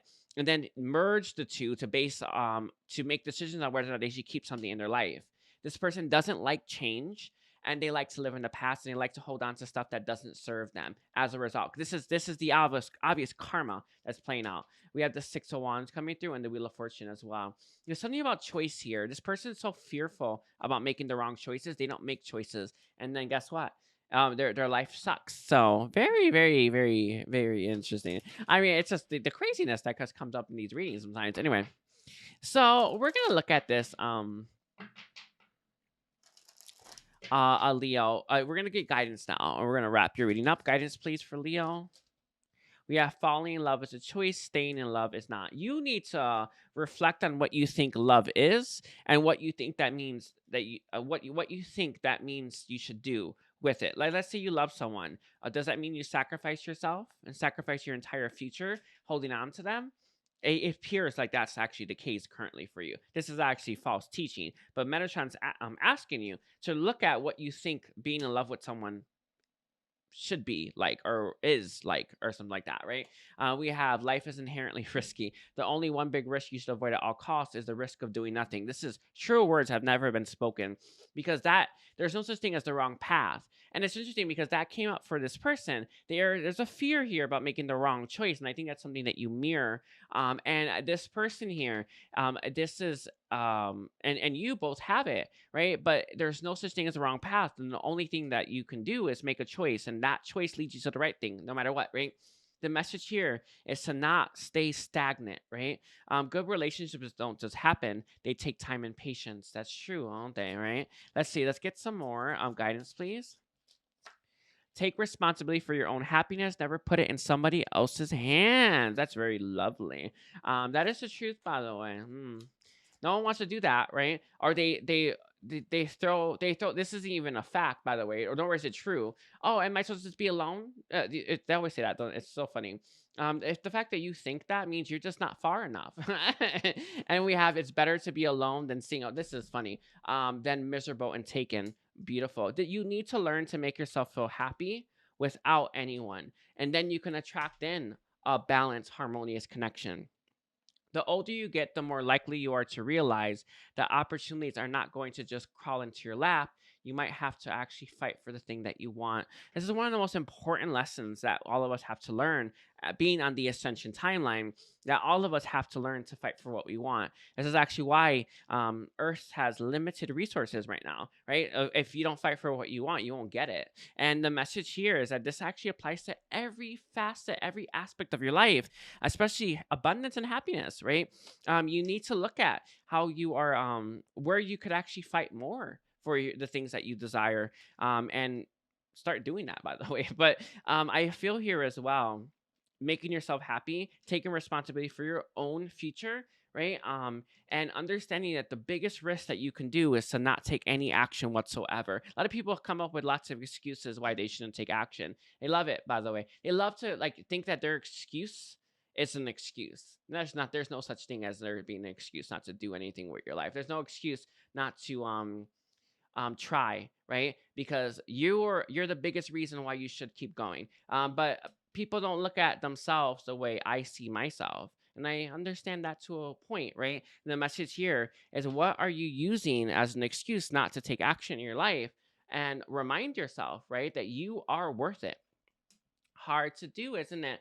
But it is important. Okay, so I'm gonna leave it there, Leo. I'm gonna thank you for being here. Don't forget to watch your whole chart and take care. Bye, Leo. Hi, Virgo. Welcome to Honest. Welcome to my channel. Or I wanted. Oh my God. Metatron, could we have that set? I want to make sure I'm saying Edgar Mendez from now on. Okay.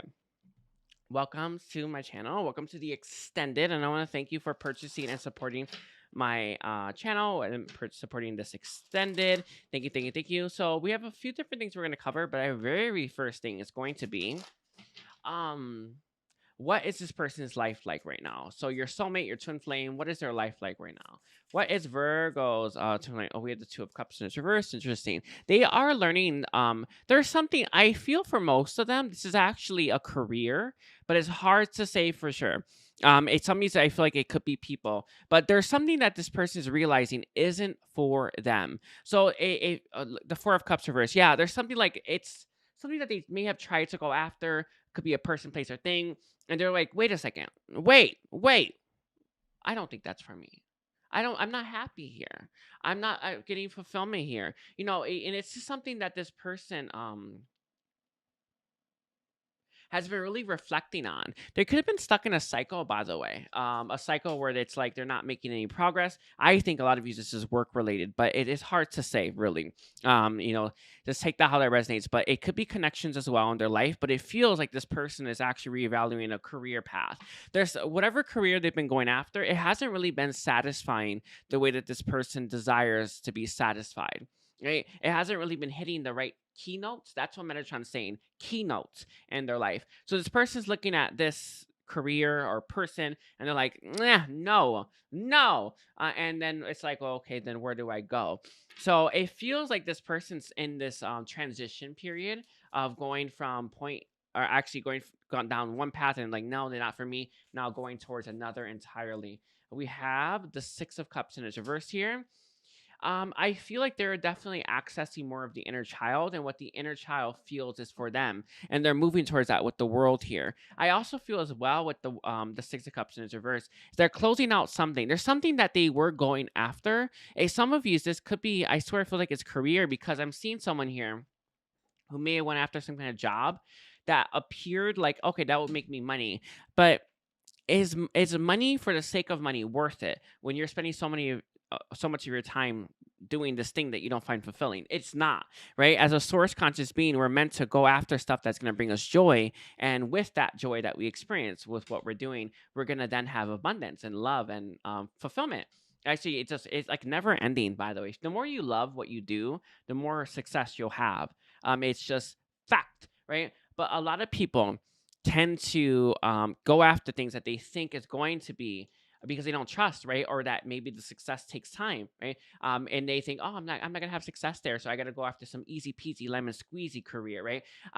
But then you realize that there's a big cost there. There may be money, consistent money, perhaps even, right? But there's not fulfillment. This person's been looking at something that they've been having consistent money with, but it's not fulfilling, and they're actually ending that. This is someone who's tired of that experience, that life, right? Look at this. It came out like this, but I always take them reverse. With the Six of Pentacles in reverse here, I feel this person's they give too much to this and they give very little in return with that Nine of Swords here. So they're actually choosing to end some cycle. I think this is career, but it could be connections. It's technically is the Two of Cups, but I never read tarot cards anyway. We have Fool 2.0. Interesting. I felt like this with the Six of Cups in its reverse. I feel they may be going back to something that they originally may have dismissed and thought it wasn't plausible, right? Or they may not have been able to find success there. They might be going back to that. Where it's like, you know what? I should probably give that a shot. We have the Emperor in its reverse here. There is a bit of disempowerment with this person because there is this. You see this Queen of Pentacles, like they're really holding on to that pentacle, right? This is someone where I feel they held on to some kind of job, maybe it's a person as well, in an attempt to feel financially safe, but that security came at too steep of a cost. And now this person's realizing how steep of a cost that is. It actually has to do with fulfillment and balance and harmony. And whatever they're doing doesn't really make them feel that harmonious. It doesn't really make them feel that great. And this person's really looking at this and thinking, you know what? I don't want that anymore. And in fact, I'm tired of going after this over and over again. I'm tired of sticking with this because my practical mind tells me I should. And I'm going to take a leap of faith towards something else because if I'm letting fear control this choice, right? And that's where the disempowerment is coming from. And this person is no longer allowing that fear to do it. Knight of Pentacles. It's a long journey. I also feel as well, this is partially why they may not have wanted to take this new journey because it would take a long time for them to reach success. And it's something that a lot of people struggle with, right? You build something, and you spend a lot of time there, and you're thinking, okay, I'm not okay with this anymore. It's not really making me happy. I want to do something else. But then you think about all the work that new thing is going to take to get off the ground, and you think, I don't want to do that. in reality, you do want to do that, but the idea of it is not nice. And I feel like that's what this person's been dealing with, where it's like this teetering. I don't want this, but that new thing feels like it's gonna be a lot of work, and I don't know if I want to do that. But in reality, that work isn't that much work, and it would actually be fulfilling. And it would be a fulfilling process, but there is some kind of practicality here. I don't. A lot of us tend to think of we tend to think like this, do we not? Try to be more practical, right? But this safety always comes at a really steep cost, too steep if you ask me. And this is someone who's done with that. No more am I paying that cost. No more am I going to stay in my comfort zone. So they're ending that. So we're going to look at why this person is the way they are, to see why are they like this, because this is coming from somewhere, right? We're going to look at why are they the way they are, Metatron. The moon, fears. Fears are this person's biggest issue. I also feel as well they don't control their budget that well. I feel like a lot of these is just like it's a money issue. It could be to do with connection as well. Sometimes we have connections in our life that give us money, or that give, let's say they're living with someone, right? For instance, I'm not saying that, but it could be that too. But I feel like with that moon here, fears, and more fears. This person has an issue with budgeting as well. They're not the best budgeter. We have the Four of Swords in its reverse. There is a fighter within this person that hasn't really been let loose. Does it make sense? It is because of this practical nature with this person. This person is the kind of person that does that in the past would have taken leaps towards stuff. I'm not saying that money didn't matter in this person's past lives, but it feels like there are past lives way back, right? Her money wasn't that big of a deal, and this person didn't really have this block here. And now, because of the world that we live in, money is a really big deal, isn't it? So it's really important that you have it. The air is coming out because this is important, right? So this person used to be the kind of person that would just take these leaps and honestly knew that they would be supported and caught, right? But because of the way that the money works and currencies work, this person has a bunch of limiting, outdated, right, and blocks here to do with taking leaps the way that they used to take leaps.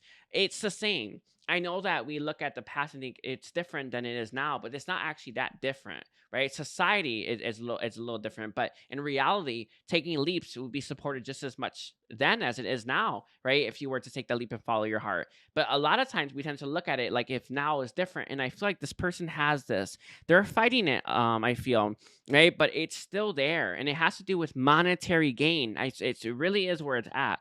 Let's see. Let's get more. The star. They don't believe in themselves and their ability to manifest, and that's actually I think it's this person's biggest issue, right? If I were to just stop doing this, maybe even altogether, cold turkey, and actually put all my energy into this new thing, would I have success there? Will I be taken care of there? Of course, but this person has a fear of that, and it's because of the way society is now and the way currency works, right? And how important money is. You can't barter for stuff like you used to, I guess, right? And that Page of Pentacles in its reverse. I also feel that this person's childhood, they grew up with very little money, and or poor or homeless or something like that. Yes, it's maybe like they went without food a lot. I don't know. There's something like this at play here that has actually exacerbated this person's issue with the way the world works currently. This is obviously was done purposely, right? If this issue wasn't that bad, this person would have always been held back by something that they weren't that aware of. But because it's so bad, this person has become keenly aware, and that's what Management is giving, keenly aware of the fact that their attachment to money is holding them back from taking the leaps that they feel that they should take. And the fact that they don't believe in themselves or believe in their ability to manifest or even have that enduring faith. And the faith is something that this person has a hard time with too, because there's just so much fears surrounding there should be faith with, right? And again, it's because of the society and the way that currencies work. And it makes this person disempowered. I feel this person at their full strength would be millionaire, easy peasy lemon squeezy, right? But because they are so disempowered by the fact that they don't believe it can happen and they don't have faith in themselves and let their fears control them and let their fears constantly manifest, right? That reality, this person is constantly struggling to find financial stability. And it's what keeps perpetuating the cycle. No matter how much money this person makes, they're always going to struggle with money. Anyway, I am seeing something about budgeting, right? Seven of Pentacles coming through as well. Again, childhood is what's coming through the most. I also feel with the Magician, this person has an impatience about them, right? If I am to manifest, shouldn't it come in right away? But manifestation doesn't always coalesce that fast. And I know that some people talk about instant manifestation. If there's not many variables, then sure. But if there's something like money, there's so many variables that go into money. Again, I told you it's society and currency. There's so many variables in how when you manifest money, how many people does that money have to go through before it reaches you, right? A lot of people. That's the point. So money is actually a really Totally. I feel like in the past, this person would manifest money and it would happen like that. It would happen very quickly. This person would just make it, and honestly, I swear, I don't know why I'm getting this life exactly, but it's like in the past where this person would find like really expensive rock or right, or they'll find a fruit and then they just barter for it, and then they'll make money so fast, and it's like they were able to manifest that money so quickly. And the way that the world is now, this transaction isn't happening as fast, and this makes this person, it really really makes this person doubt that they're able to manifest money, because it happens so slow now. Before, it was fast for this person. That the fear is the longevity of how long it takes to manifest. And again, there's some kind of new project that they know is going to take a long time to manifest and become profitable, that this person is very wary about doing, but they are going to do it with that Magician here. But this is why they are the way they are. Okay. Yeah, it has to do with this. It's like this. I feel like in the past, this person, like, because there was less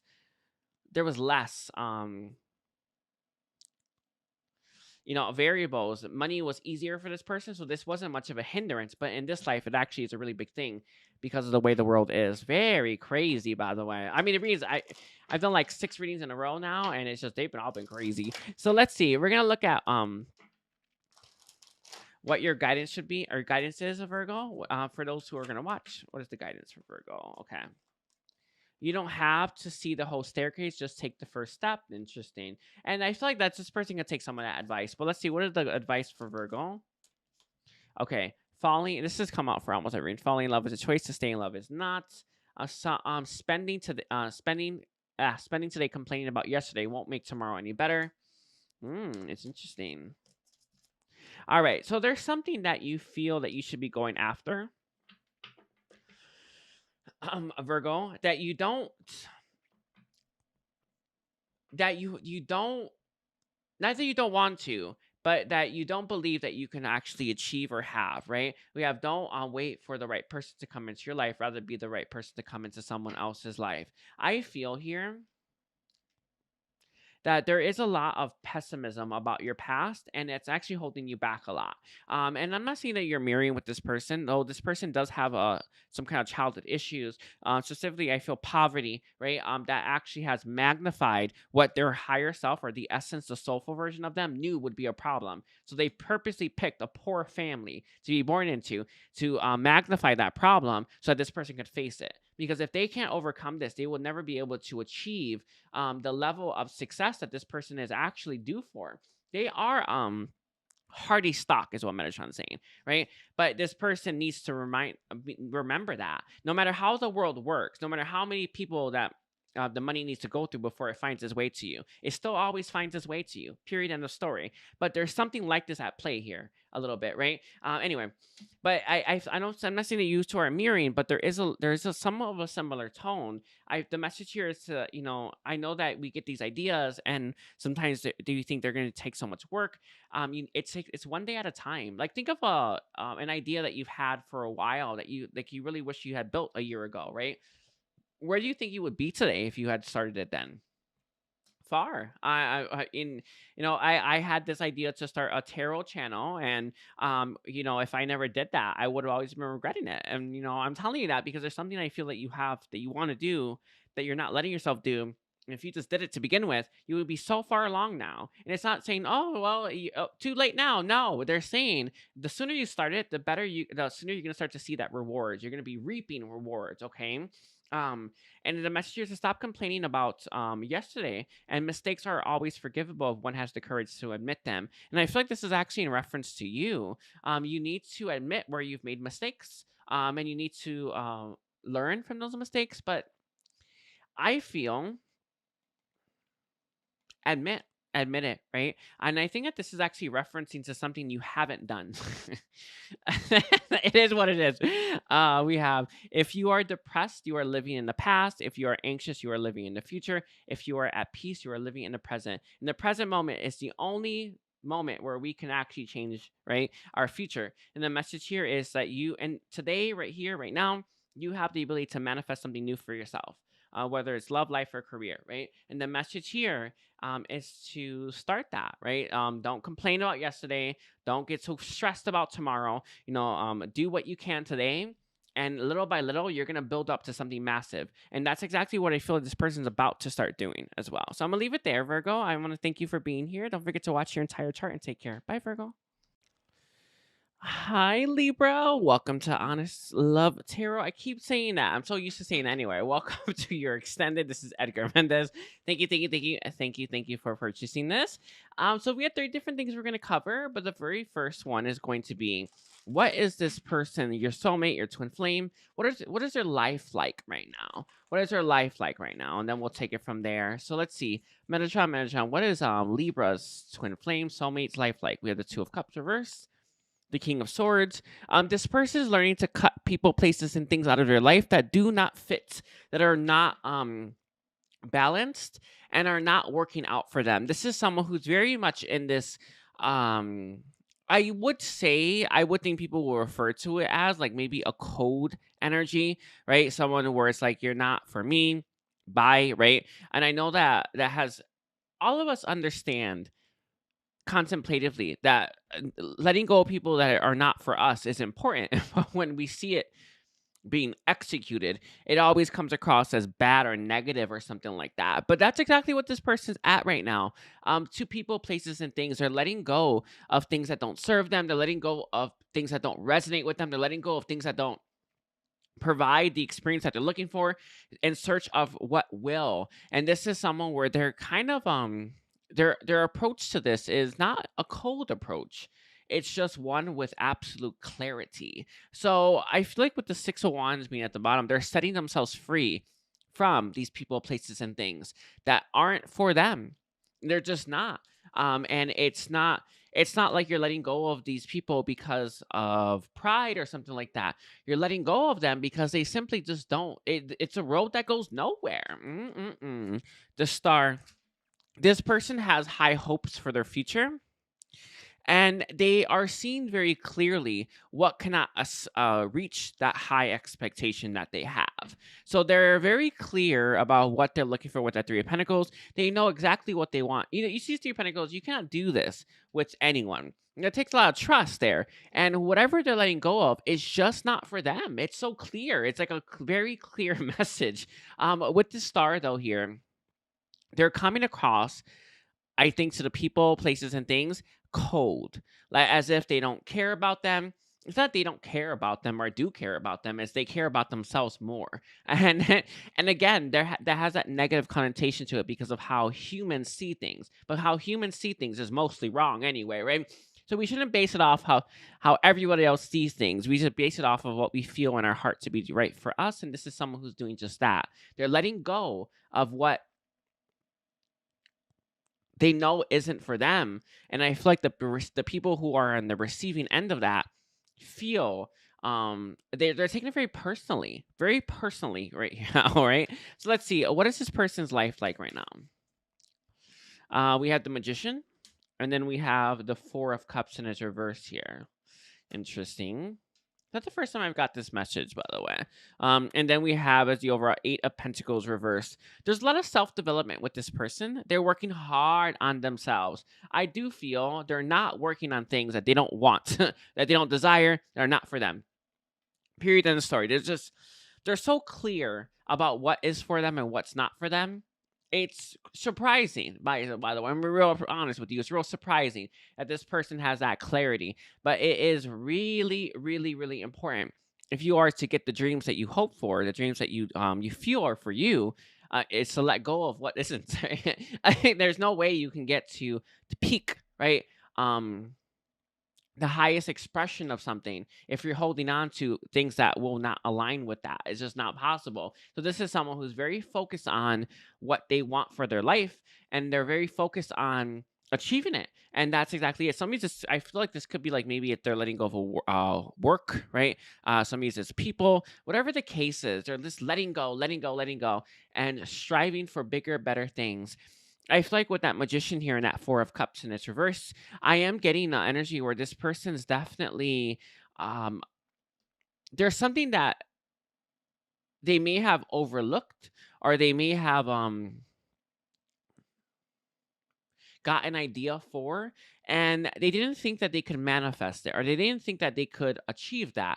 But this is someone where it's like, you know what?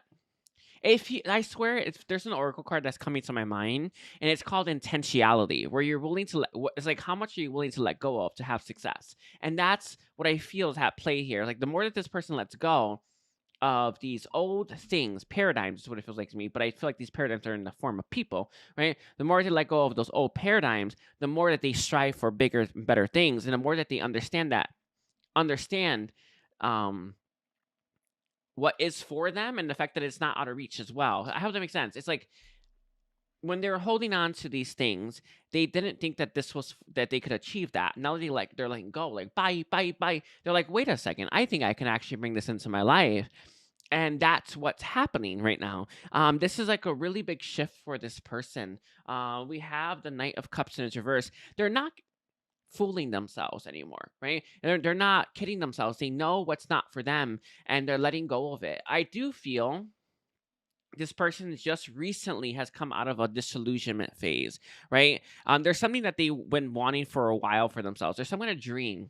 Like, this is what I know is for me, right? They just know it in their heart that that's for me. Some kind of version of this is for me, but they didn't feel like they could have it. And now they're like, wait a second. What's the point of living if I can't have that, what I feel in my heart to be mine, or to be what's meant for me? What's the point? There's not much, by the way.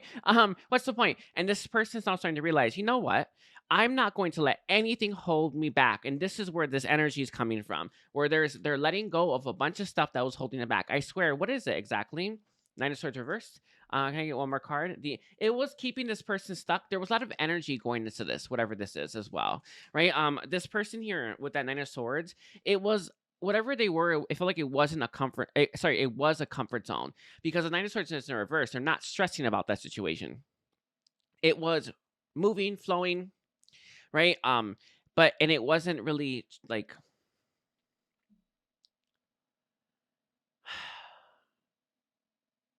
It wasn't really stressful, particularly stressful, but it wasn't going to lead them to what they want. So this person is letting go of that. It's real crazy, this reading. All across the board, they've been real cycle crazy readings, but I mean, it's just kind of been the energy. But anyway, let's keep going. We're going to look at why is this person the way they are. So I think it's Metatron's question. Why is this person the way they are? So Metatron, why is this person the way they are? The King of Pentacles. When they were little, this person had almost nothing, very, very little. I see this person growing up in poverty, growing up with like maybe no friends, very little people to connect with. This person grew up having nothing, essentially. And I feel like it's in all respects, money, emotional fulfillment, especially at home. But I feel like with the friend group as well, and their siblings, they didn't grow up with very much with that King of Pentacles in its reverse here, right? And this person, everything that they've had to achieve in this life, they've had to fight for. They've had to work at, right? This person, that expression, nothing life is free. This is the ascension path this person has picked for themselves, right? Where nothing in their life has been free. They've had to work for it. And this is actually purposeful, right? This person's um purpose and ascension path is to actually fight for the most. But you can't get the most if you're not strong enough to get it. Right? So this person's entire life has been building them up to become someone who doesn't let the past hold them back, doesn't let feelings hold them back, doesn't let loyalties hold them back, doesn't let what society says you should do to hold them back. They're not doing that. And they've never done that. And the reason for this is because even as a child, this person's had to fight for what they have in their life. I do feel this person's pretty much of a loner in a sense. I'm not saying that they don't have any friends. I'm not saying that. But there is a part of them that is used to going through spans, right, and pieces of their life being absolutely alone so that they can actually strive for the most that they want. And I feel like with that Queen of Wands in its reverse here,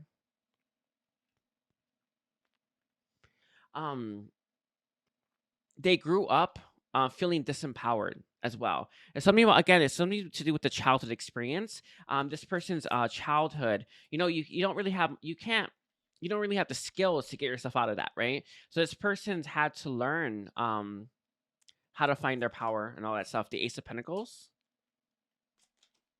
We have the High Priestess here. Interesting. This person not having these things has made this person go within to find their identity rather than actually, they probably, again, there's a lot of there's like, I think, mention says there's like 9 ascension paths that all of us are taking at the moment, right? For this span of time. This person's ascension path specifically is one where they wouldn't have related with the mass majority of the world. Something about them, something about their life, right? And they've had to find their own identity as a result of that. With that Ace of Pentacles in reverse here as well, they grew up with next to nothing. Next to nothing is really clear on that one. Let's see, why is this person the way they are? We have the Seven of Swords. Everything that they have, they've had to fight for. Very clear message, by the way. And then we have Justice in its reverse. They've not had an easy life. And again, this is all part of the ascension path, the contracts that they've chosen for themselves, all that stuff. Everything that this person has gone through as a child, from then till now, till beyond, right, the future, this person, everything's building them up, character building to become a stronger individual. But with this life path or ascension path that they've taken for themselves, right? Not a life path, ascension path. Life paths aren't really real. Ascension path, right? But with this ascension path that they've taken, it's kind of conditioned this person to be alone a lot of the time. I feel here this person would have actually been really resistant to your connection. In fact, opening up to you as well as a result of this ascension path. Mostly because this person has been doing it alone for so long. Why would you open up, kind of thing? Does it make sense? Like, why would I do that? Right? And why would I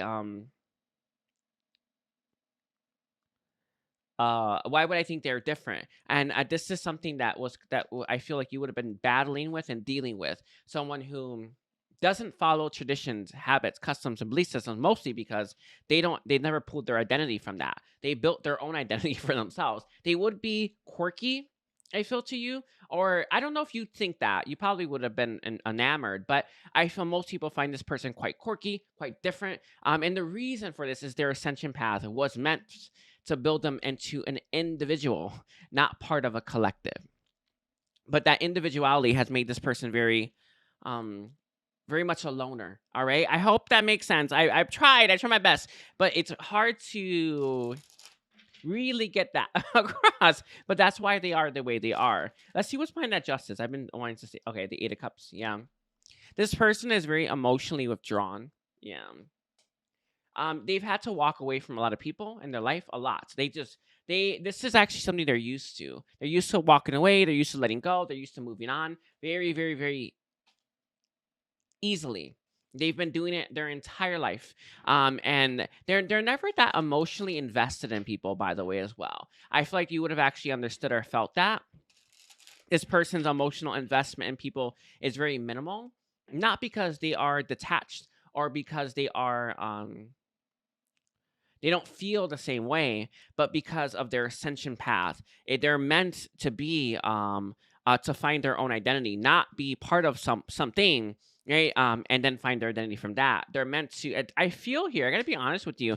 I think this person is meant to be a leader. A lot of us have brought specific character traits or talents into our life. I feel like this person's a leader because this is the makings of a leader.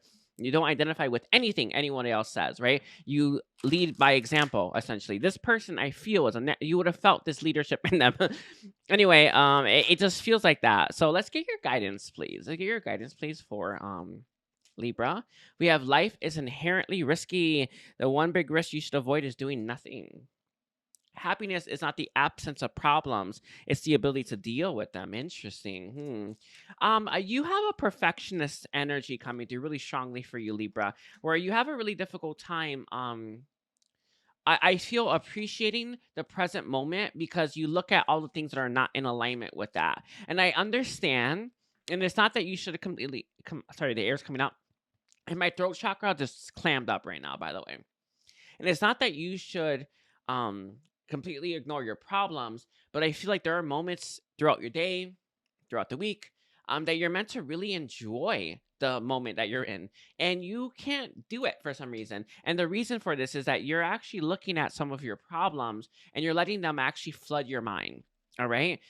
This is the overall. A person who opens their heart to love when it's already been broken is braver than anyone you'll ever meet. I love that.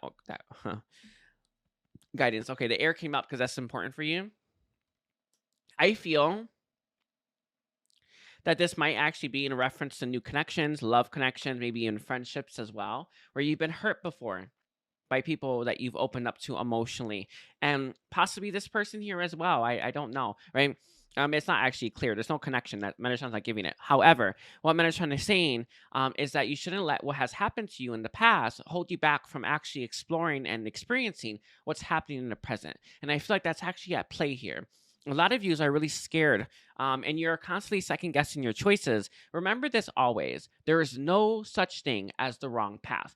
Every single path leads you to the right path because that's how our the ascension path that we're on and the purpose that we take. It's like this intertwining thing that leads you to a specific type of destination, right?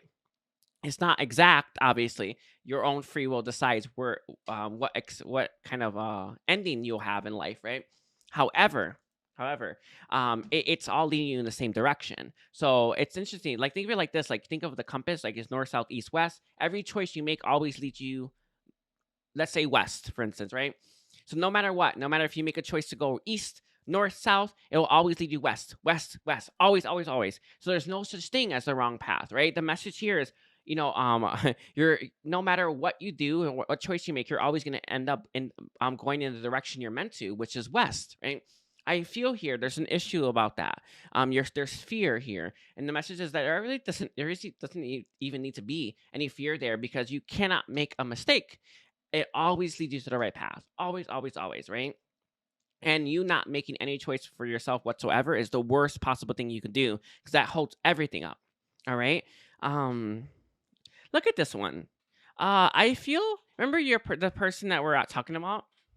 Close some doors today, not because of pride, incapacity, or arrogance, but simply because they lead nowhere. This is exactly the energy I feel this person that you are inquiring about, that is your twin soulmate, is doing.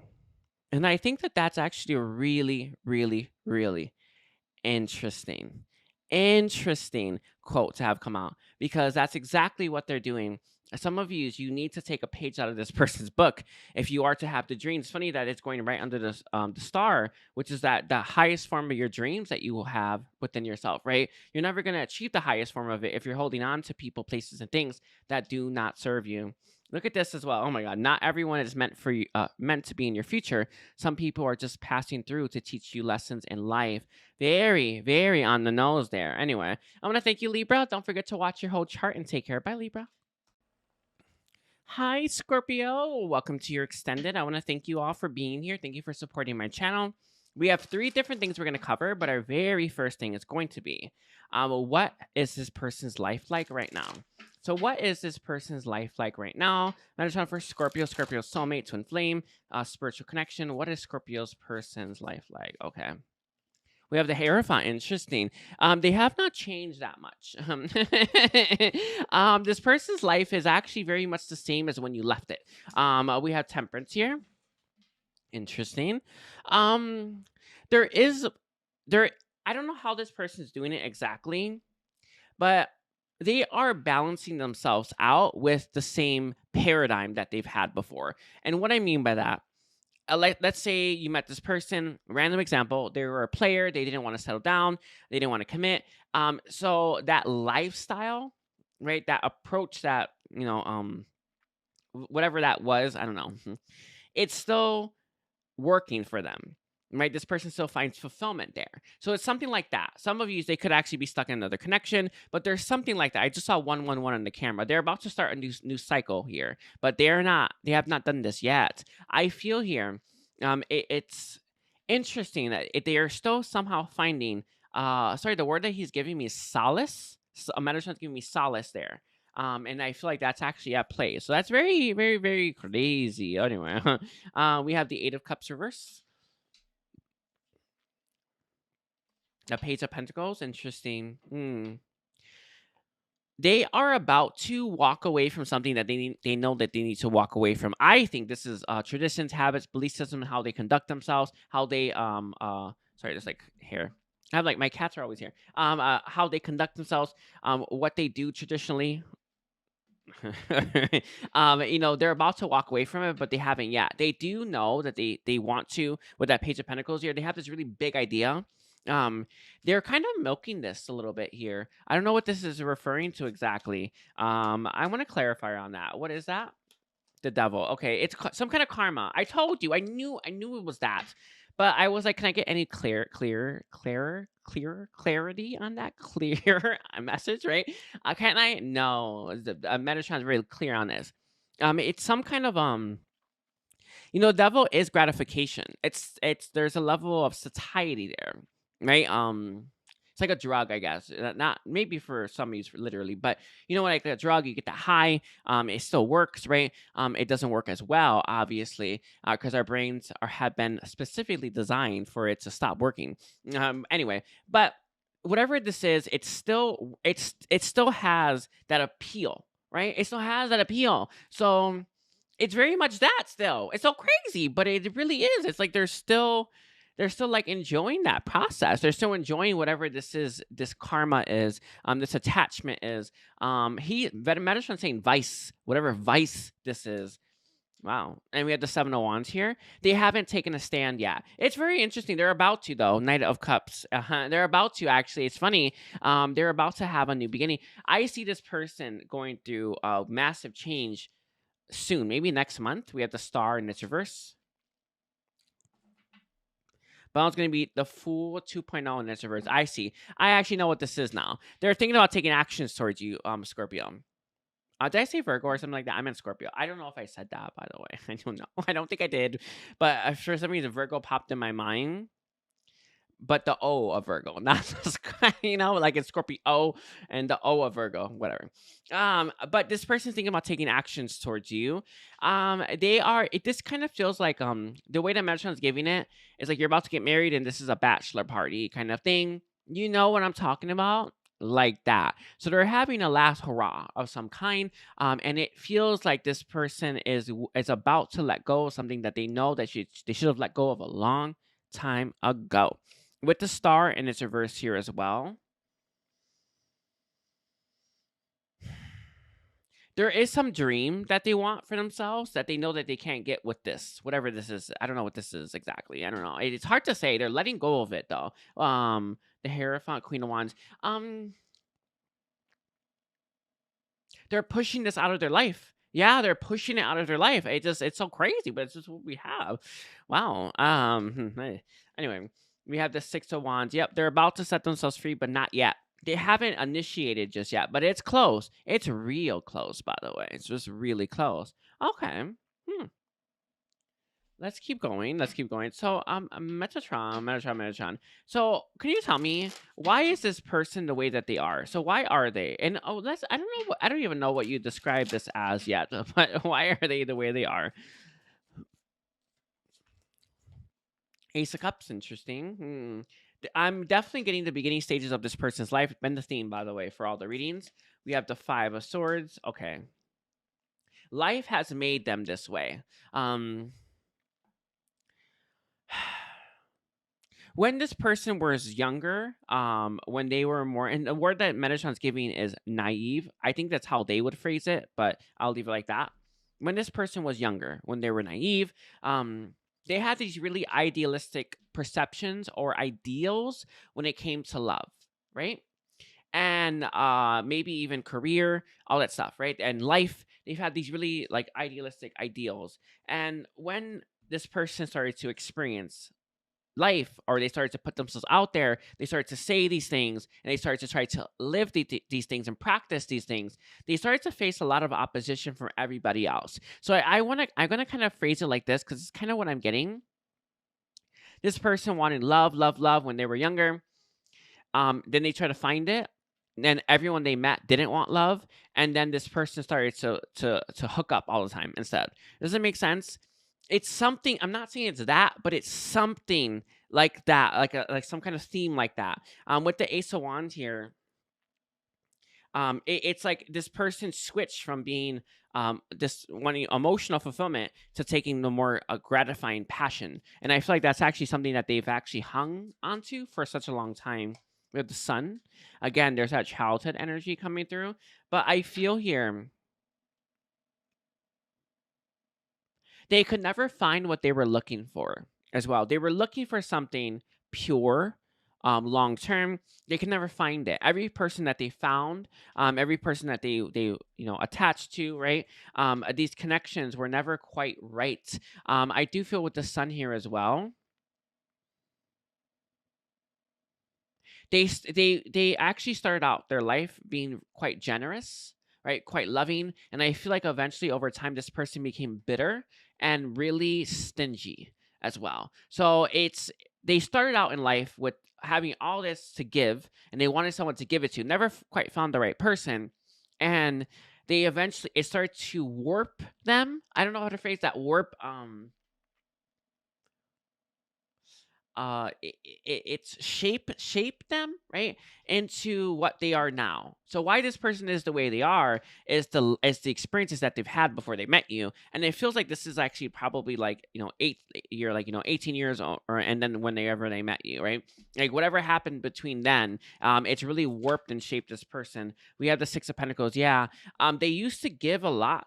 They used to give a lot. And this person used to really want to stick around and invest. Like that was all that they were looking for. And but life taught them that this is either not available, not around, or not possible. So this person started to become very, very different. Very crazy, by the way. Anyway, let's see. Let's get one more. Same as that one. The Page of Swords. This became smaller, big time. With the Two of Cups here, this person's told themselves when they meet the one, they'll be different. But these programs, right? This conditioning, these limiting, outdated beliefs, they actually still play a role. It doesn't matter who you're coming across, by the way, right? When you are, it's not the people that you meet aren't making you become this. You have allowed it to happen, so that's why you are that. So this person thought that they would just meet the one and they would just go back to basics, right? This wasn't the case when they met you. They were unable to shut this off. They were unable to get over their vices. They were unable to quit their addictions, right? And so this person thought when they met you that they would actually be able to become what they used to be, but there was too much information, right? It's actually just energy, and low vibrational energy inside of them, that actually warped who you saw and how they acted towards you and what they gave you or didn't give you. So why they are the way they are is the experiences that they have, I guess they learn from, per se. I don't know about that, but it's like, that expression, you are who you surround yourself with, or yeah, right, like that. But it's like it's like this person was what they lived through, and they stopped being what they started out as, and that's it. I hope that makes sense. I'm so sorry, I don't know if that made sense, but That's what I have. I hope that makes sense. I'm not recording this over or listening to it, but they thought that they can go back to becoming that loving person again. Wasn't possible, actually. Not until they healed, right? Not until they released this. It's actually releasing low vibrational energy. Very difficult to do without the proper like energy work or knowing what you're doing, right? So this person thought that they could just switch it off. It's like turning like a light switch, turning it on and off, right? They thought they can just turn it off, and then they would meet the one, and then they just turn it off, and then boom, they can go back to this. This was not true, of course, right? Very crazy. Wow. We have judgment here as well.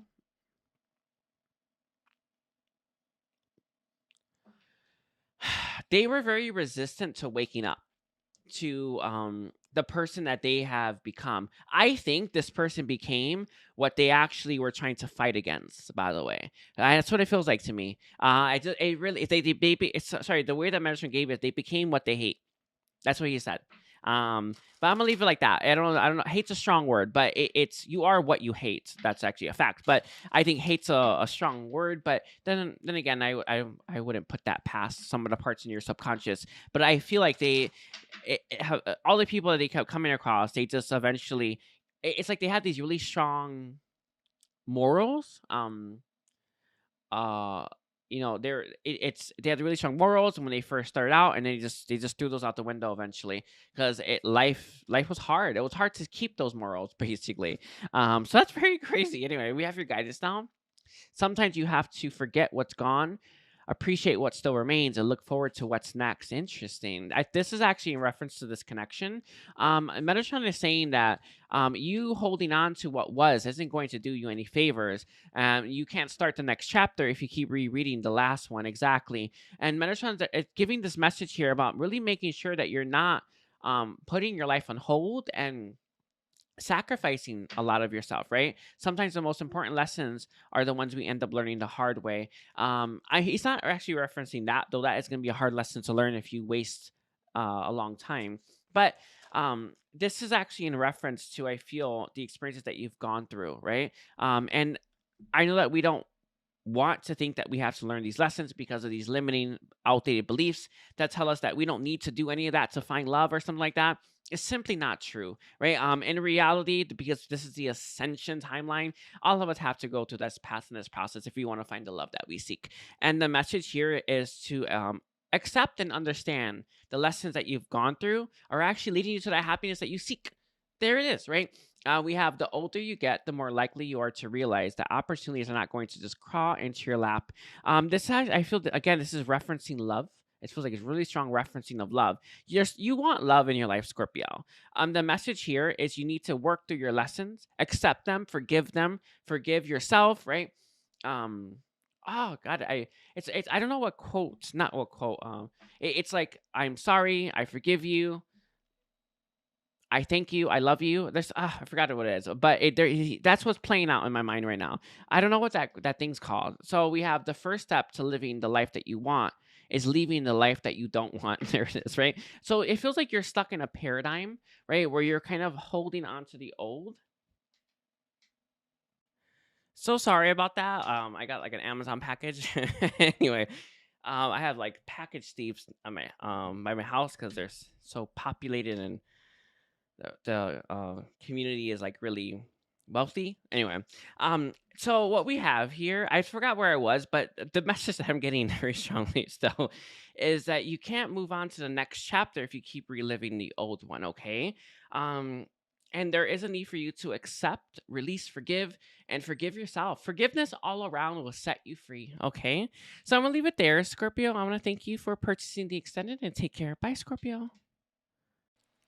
Hi, Sagittarius. Welcome to your extended. I want to thank you all for being here. Thank you for sharing time and space with me. I do appreciate you, by the way. So let's see. Let's take a look here. We have 3 different things we're going to cover, but our very first thing is going to be what is their life like right now? So what is this person's life like right now for Sagittarius? We have the Nine of Swords in reverse. They're letting go of situations that stress them out. This is actually one of the most important things I think all of us can do. It's like a quality of life issue, right? It's a quality life of issue, right? You know, when you are holding on to stuff that stresses you out, that makes you awful, right? You know, your life's awful. When you let it go, then your life gets better. It just is what it is. I do feel, and I'm seeing that feather right here. This person is looking for people that resonate with them. Birds of a feather is what Benetron gave as the phrasing. Okay, this person is looking for birds of a feather, and they're not okay or settling with people that are not that anymore. It's not that they have hate or despise them or anything like that. It has nothing to do with bad feelings per se, though that may not exclusively be the case, but it's more like you're not for me. These situations, these places, these things, right? You know, they're just and the people, right? They're just not for them anymore, and they're kind of, you know, setting sail to look for something better. What is that expression for like like traveling the sea? You know, you set sails for new horizons. I think that's what I heard, but I don't know if that's what you say. Anyway, we have the Hierophant in this reverse as well. They are doing things a lot differently than what they've been doing. Most of their life, if not all of it. This person is going through massive, massive change, and how they're doing this is that they're making different choices when it comes to people that are in their life. I think that this is a referencing specifically people. It feels like maybe a friend group, maybe lovers and stuff like that. They're no longer settling. This is the kind of person that is looking for people that resonate with them, places that resonate with them, things that resonate with them, and nothing short of that they will suffice, right? And this person is really, really, really clear on that. They're really clear about. Oh, sorry, a card is over here. I don't know when this came out, but it's sorry, the Nine of Pentacles. Anyway, it's funny. I think that this actually is so in alignment with this because this person is definitely okay being alone, and this is something that I feel is new territory for them in this life because I just get the feeling that they hold on to stuff that isn't healthy for them because they're scared to be alone, and now they're no longer letting that happen. Look at that Empress here. They're feeling good about themselves as well. Like this person's going through massive change, massive evolution. Let's see. We have the Queen of Cups here in its reverse. They're learning to self-regulate, and that's very, very, very, very new and different for them. I do feel with the Queen of Cups, they're healing as well, healing from past situations, healing from things that cause them like pain and all that stuff, right? Very, very interesting. So, what is this person's life like, Metatron? We have two cards. We have the Two of Cups. Yeah, this is what they're looking for, and Judgment. I feel I know it sounds so strange, but I have to say it. It's like if they were in front of them, this person would hang out with them and stuff like that. They would befriend them. They would invite them to their social gatherings and all that stuff, right? Because they're just right in front of them. They would just take what's right in front of them in the past. Now they're like, hell no. Are you for me or are you not for me before they make that choice to let someone in and before they actually invest? This person is no longer allowing themselves. I get what the Queen of Cups is. I wasn't sure about that. Self-regulating didn't feel like right, and nor did healing, though they probably are as well.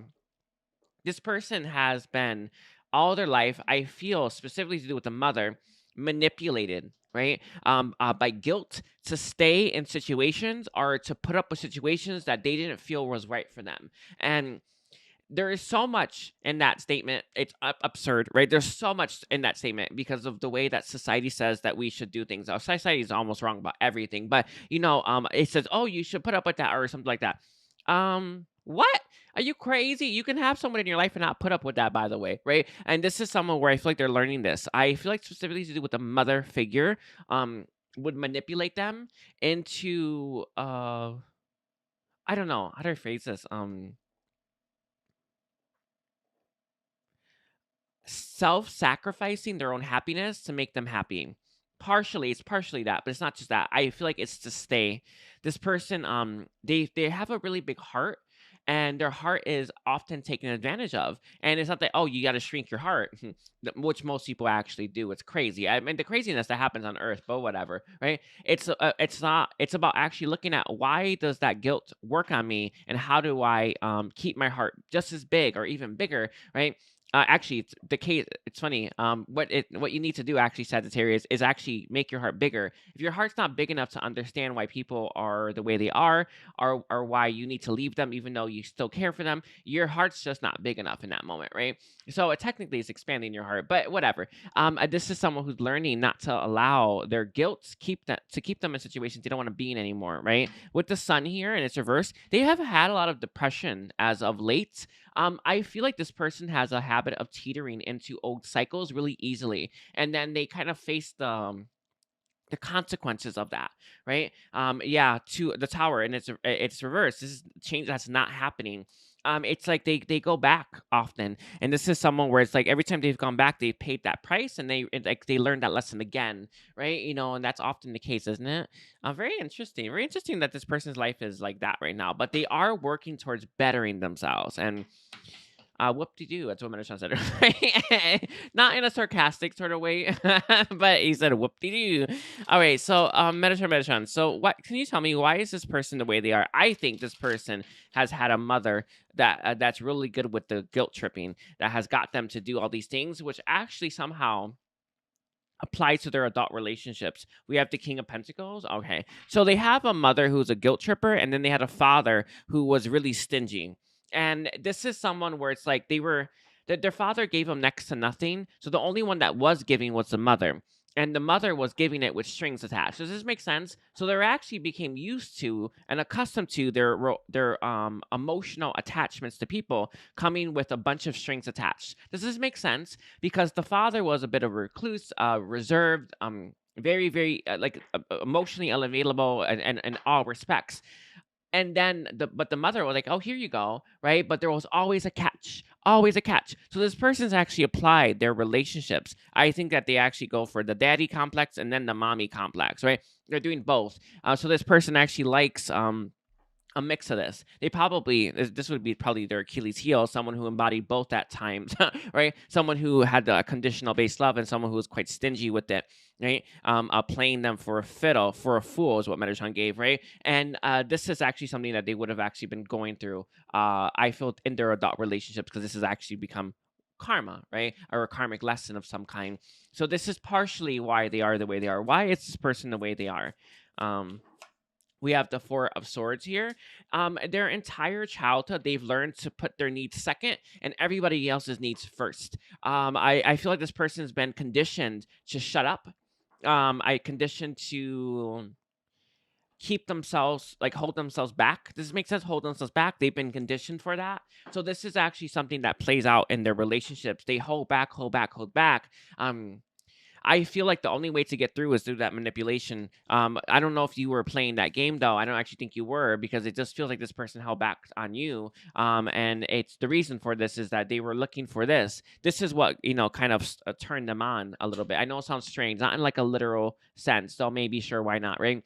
More in like, it's what got their heart pumping, is when you guilted them into opening up their heart for you, right? So this person never really learned how to do that by themselves. They've always learned how to open up emotionally when they were guilted into doing so. I also feel as well this mother has very much no boundaries, and that it's partially why this person's never really learned to open up as well. There's something about a boundary issue here with the mama, right? We have the Wheel of Fortune. They've never experienced a good, healthy relationship as well. So when it came to them, it was like boom, right then and there. They didn't actually see it or recognize it, mostly because of what they've learned as a child, right? Conditioned them to not see it, but also they thought that what they learned as a child was the healthy approach, or how everybody else is doing it. I know it seems like it's craziness, right? Because maybe your life experience was different. Sorry, the air is coming up because that's important. I think you may look at this and think this is craziness, right? How could you not know? This person didn't. Period, end of story, right? And this was their own lessons to learn. We have the World here, and we have the Eight of Cups. Interesting. Um, there is a fear. I think this is a lack contract with this person, where if they walk away from connections that don't serve them, could they even find better? And with the Page of Swords in its reverse, it's a negative thought pattern that goes on in their mind, or I won't find better if I walk away from these things. I won't have better if I walk away from these things. This is as good as it's gonna get, so I might as well hold on to it. There is a lack contract. I'm actually, I might make it this, maybe next week. Next week I'll have it finished. But I'm gonna make this the contracts: lack, poverty, and actually lack, poverty, addiction, and anger and rage. So I'm gonna do those and then miscellaneous contracts. So it'll be a meditation that you listen to for 14 days and it gets rid of everything. Very, very powerful, by the way. Anyway, but I'm in the works of this. Anyway, but this person has a lack contract. This is why they don't leave connections that don't serve them. So remember I said they are going back. They try to leave, then they find themselves back in those connections. And the reason for this is that they have a lack contract that tells them they're not going to find better. So that's very interesting. And until they get rid of that contract, they're not going to be able to make that kind of forward progress that you have made. With the High Priestess here in its reverse as well, because they've had such I want to say dominating personalities that really, really like cold, mean, maybe, right? Father figure, and then that conditional based mother figure, right? They've never really formed their own identity, right? They've never really learned I feel their own, and the way that medicine is giving it love language, right? They've never really figured that all out because they've had this is actually means of survival. They've had to survive through learning how to navigate. Medicine said cope, navigate and cope with these dynamics. So they've had to they've conditioned themselves and they've changed themselves to become someone that can survive these two people. So very, very crazy. Anyway, it's the readings have been like real psycho crazy. So let's get your guidance now. Can I get the guidance, please, for Sagittarius? Guidance for Sagittarius, please. You wouldn't buy a cat, then ask it to fetch and bark and wag. This is actually in reference to this person. I know that you may want this person, Sagittarius, but it doesn't mean that you want them and you try to force them to change. This person's change and evolution is on it's their own issues, their own problem. I feel like a lot of you may have a lot of expectations that, for this person, and you really want them to live up to those expectations, and you're not getting how I feel how destructive that is to this person's own psyche, right? But how wrong that is, I feel for for you. Loving someone unconditionally is literally walking that talk. And it feels like it's just not there completely with this person. Life is too short to miss out on anything, even if it's pain. I feel here as well, a lot of you want people to conform to you. I mean, a lot of you have this energy. You may have had both actually with the dynamic that's here, right? You may have actually played a little bit of both with this person. However, I think you're mostly this one. You want this person to be what you want them to be, and then that's when you'll give them more. And I feel like that's actually something that they've always lived with the father, right? I know they say there's a lot of fish in the sea, but you're my Nemo. The guidance right now here is for you to become your own Nemo. Also, don't be too attached to any one thing as well, right? I feel like there is a need for you to, some of you may think that you're looking for Nemo, but you're looking for another fish entirely. And the message here is to be more open to that. All right. Everything everything in life is easier when you don't concern yourself with what everybody else is doing. This is actually what I just said, but it's also there's a message here about really making sure that you're focusing on you, not what everybody else is doing. And then we have don't wait for the right person. This is actually what I was actually saying. It's so funny. Don't wait for the right person to come into your life. Rather be the right person that comes into someone else's. There is a need for you to really look at where you are falling short when it comes to your own soul blueprint, right? Your own divine self-expression. And when you do that, you're gonna become very different. Anyway, it's gonna be really different. I feel like you've made a lot of work here, Sagittarius, but it's just there's a lot more to go. Okay, so I'm gonna leave it there. I'm gonna thank you for being here. Don't forget to watch your whole chart and take care. Bye, Sagittarius.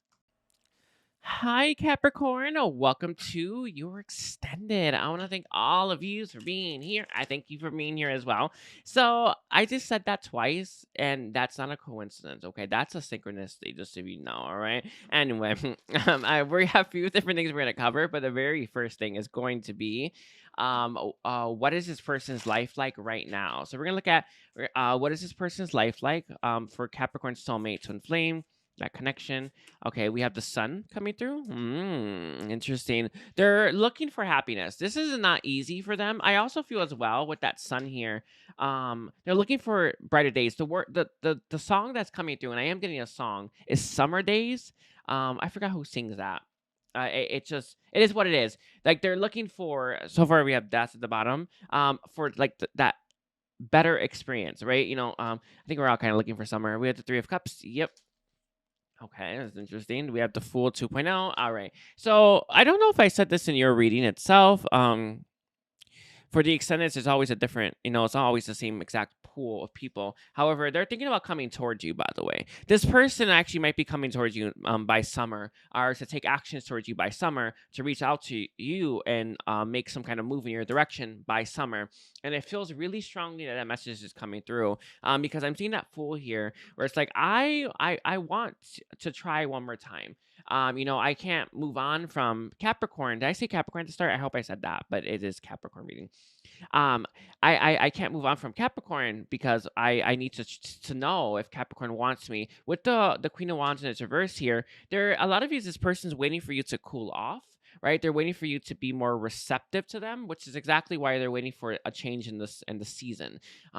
They don't want to wait too long, or right, nor do they want to come in too soon. So this person is trying to get this sweet spot, right? It actually might be spring or maybe later spring or something like that, but it feels strongly like, with the seasons changing, right? This person is looking to ride that momentum. There is a feeling here where you are at the moment probably don't want to hear from them.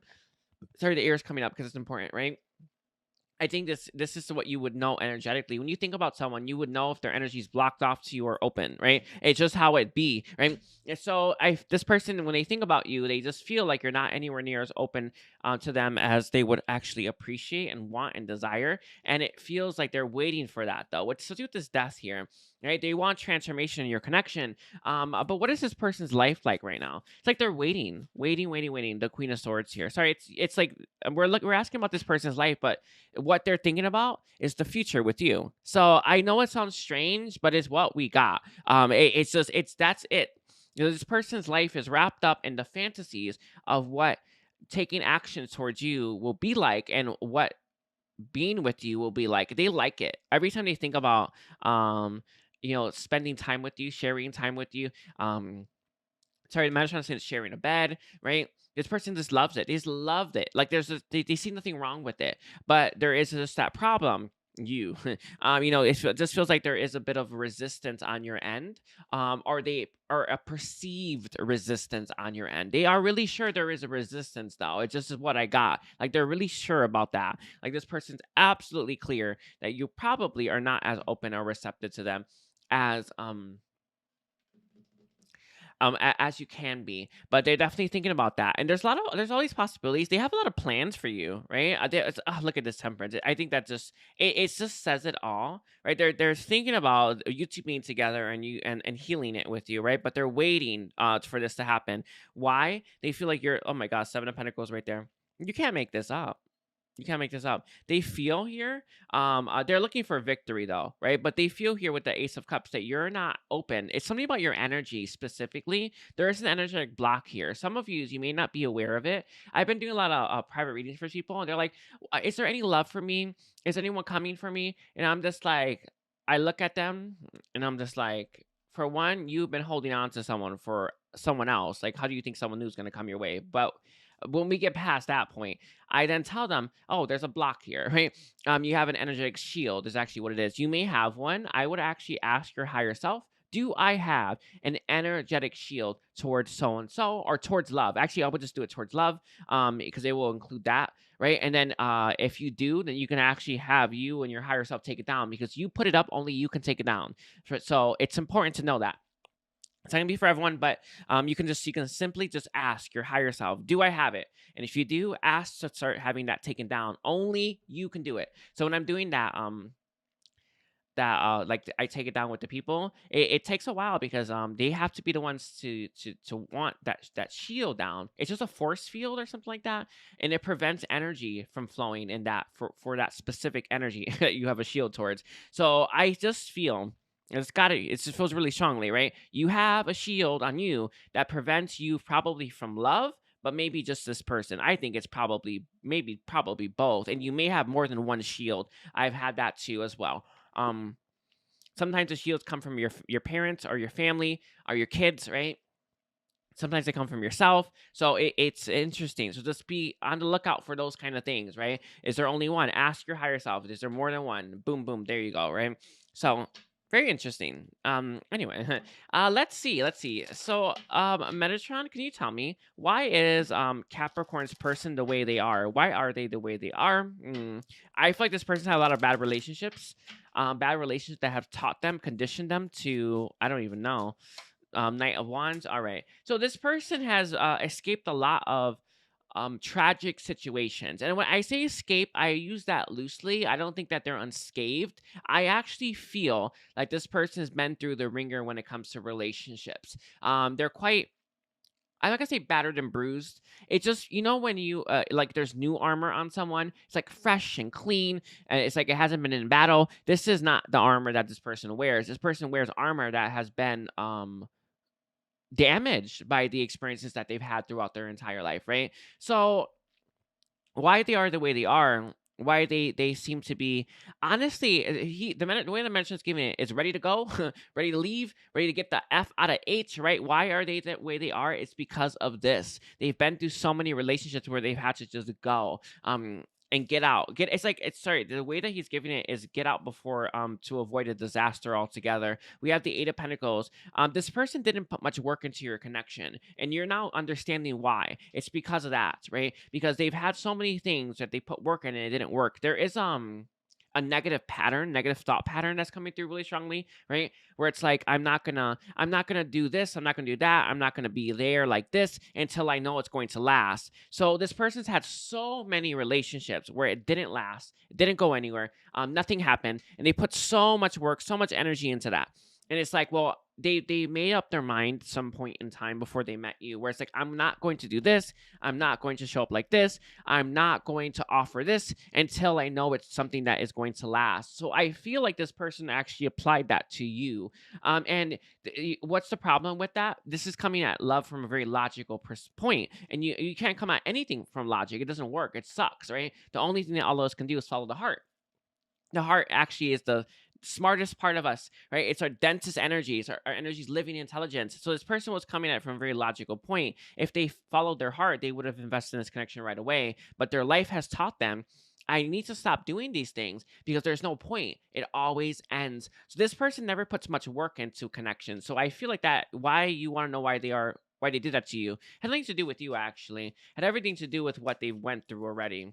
Very crazy. We have the Hierophant. Yeah, very non-committal.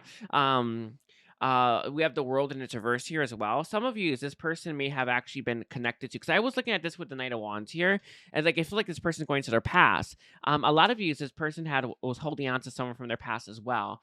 These are situations that they weren't fully wrapped up, fully closed off, right? At least not according to them, right? So there was an unfinished symphony in this person's past that they had to let go of, which is partially why, but mostly the biggest reason is that this person's had so many bad connections.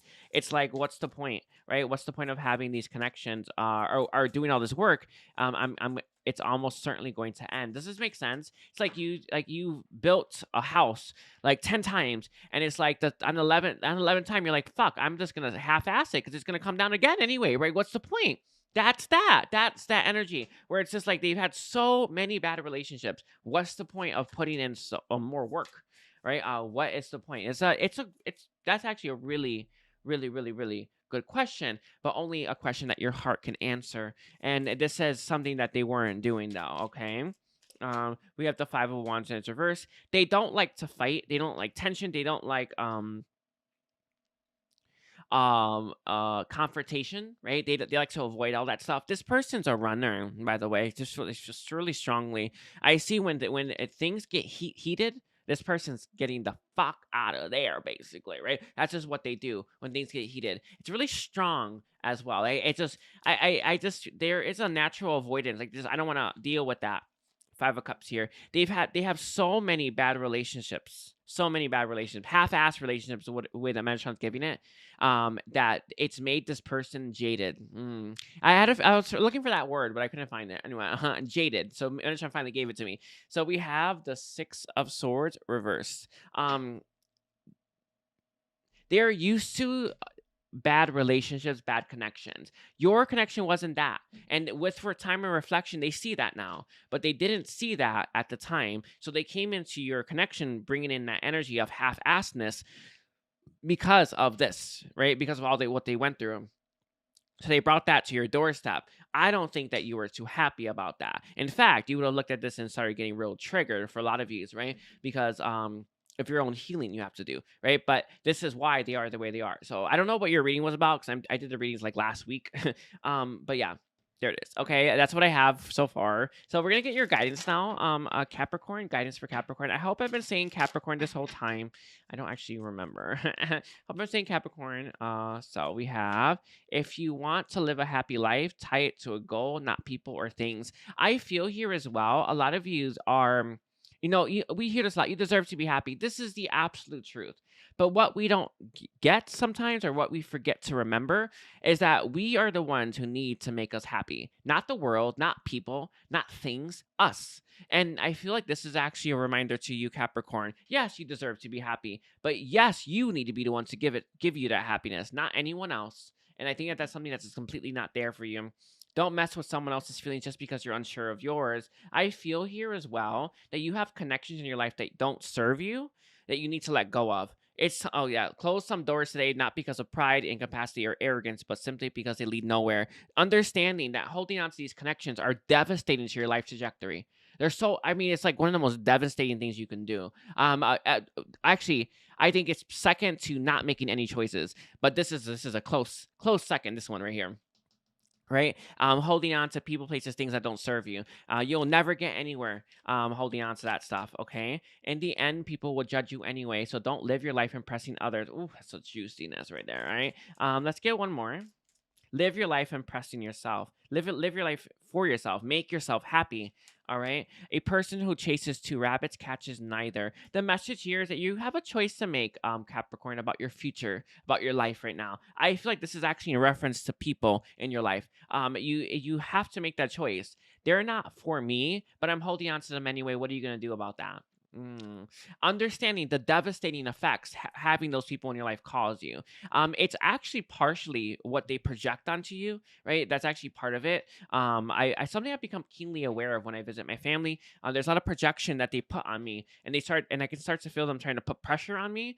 But I'm now powerful enough where they can't do it. That's real nice, by the way. But it takes a while. It's taking me like 2 years of just constant upgrading to get to this point. My message to you is to do not underestimate how devastating these friends of yours, that are not resonating with you, are, how devastating of an impact that's having on your life. And sometimes the painful things can teach us lessons we didn't think we needed to know.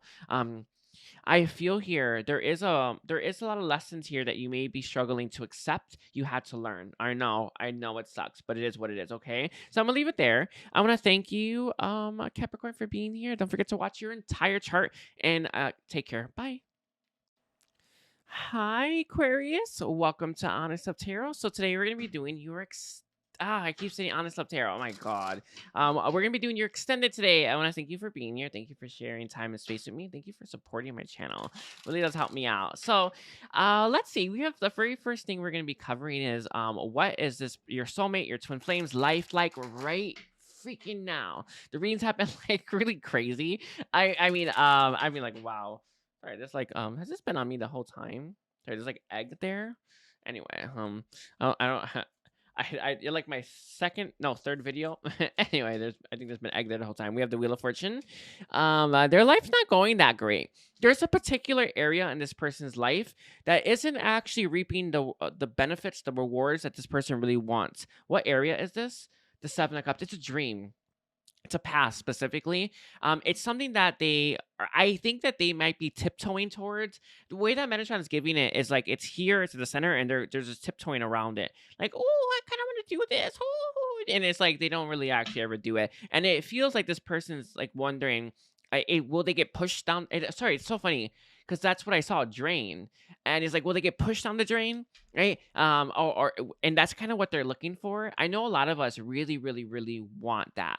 I know that it's like part of our belief systems and how we're taught, right?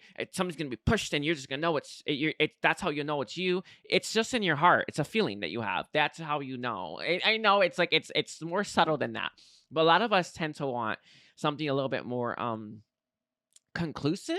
I think is how humans might phrase it, right? But it's like this person is there's something that they like. Oh, I just want to do that. I feel like it's mine. I feel like I should really invest in this. And they've done some stuff for this, not a lot, by the way, but they've done some stuff for it. And they're like, damn, I just feel like that would just be really, really good for me, right? And but they're tiptoeing around it because they're waiting to get pushed down that damn drain. And that's not how it happens, is it? The devil. They are having a hard time. This is actually a karmic cycle. Now that we have the devil on the board, it's a specific karmic cycle. I remember when I first had the idea to start a YouTube channel for tarot, and now I'm like moving towards other stuff. But when I had it, I was like, oh, I want to do this, but I kept teetering like that person. I was hoping for that someone to push me. No one pushed me. I had to make that choice because like, you know what? I'll do it. But I also feel that there is in some ways, a push, but it's not actually like like a direct push. I feel like maybe their job where they currently are right now might actually not like it may have gotten worse. For me, that's what happened to me. The place I was working at, it became a little bit more toxic. I was like, I'm out of here. I don't do toxic anymore, right? So I that's actually when I made that choice because of where I was working. I was like, no, I don't want to be here anymore. So I made that choice myself. But I feel like that's actually why that Wheel of Fortune is in reverse as well. There's other like the wherever this person, I feel like it feels like it's work. Like, oh, tower, yeah. I feel like it's work and stuff. It's like it's falling apart.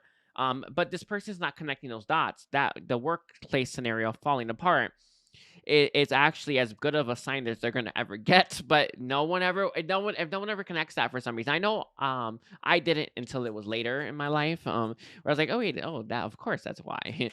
Anyway, we have the Two of Wands. Yeah, there's a lot of indecision here. They know that they should do it, so it's in its reverse, but it's a money factor. I swear, it feels like it's money is it's something that makes this person wary, right? It's something that would affect their money, and it actually may make less.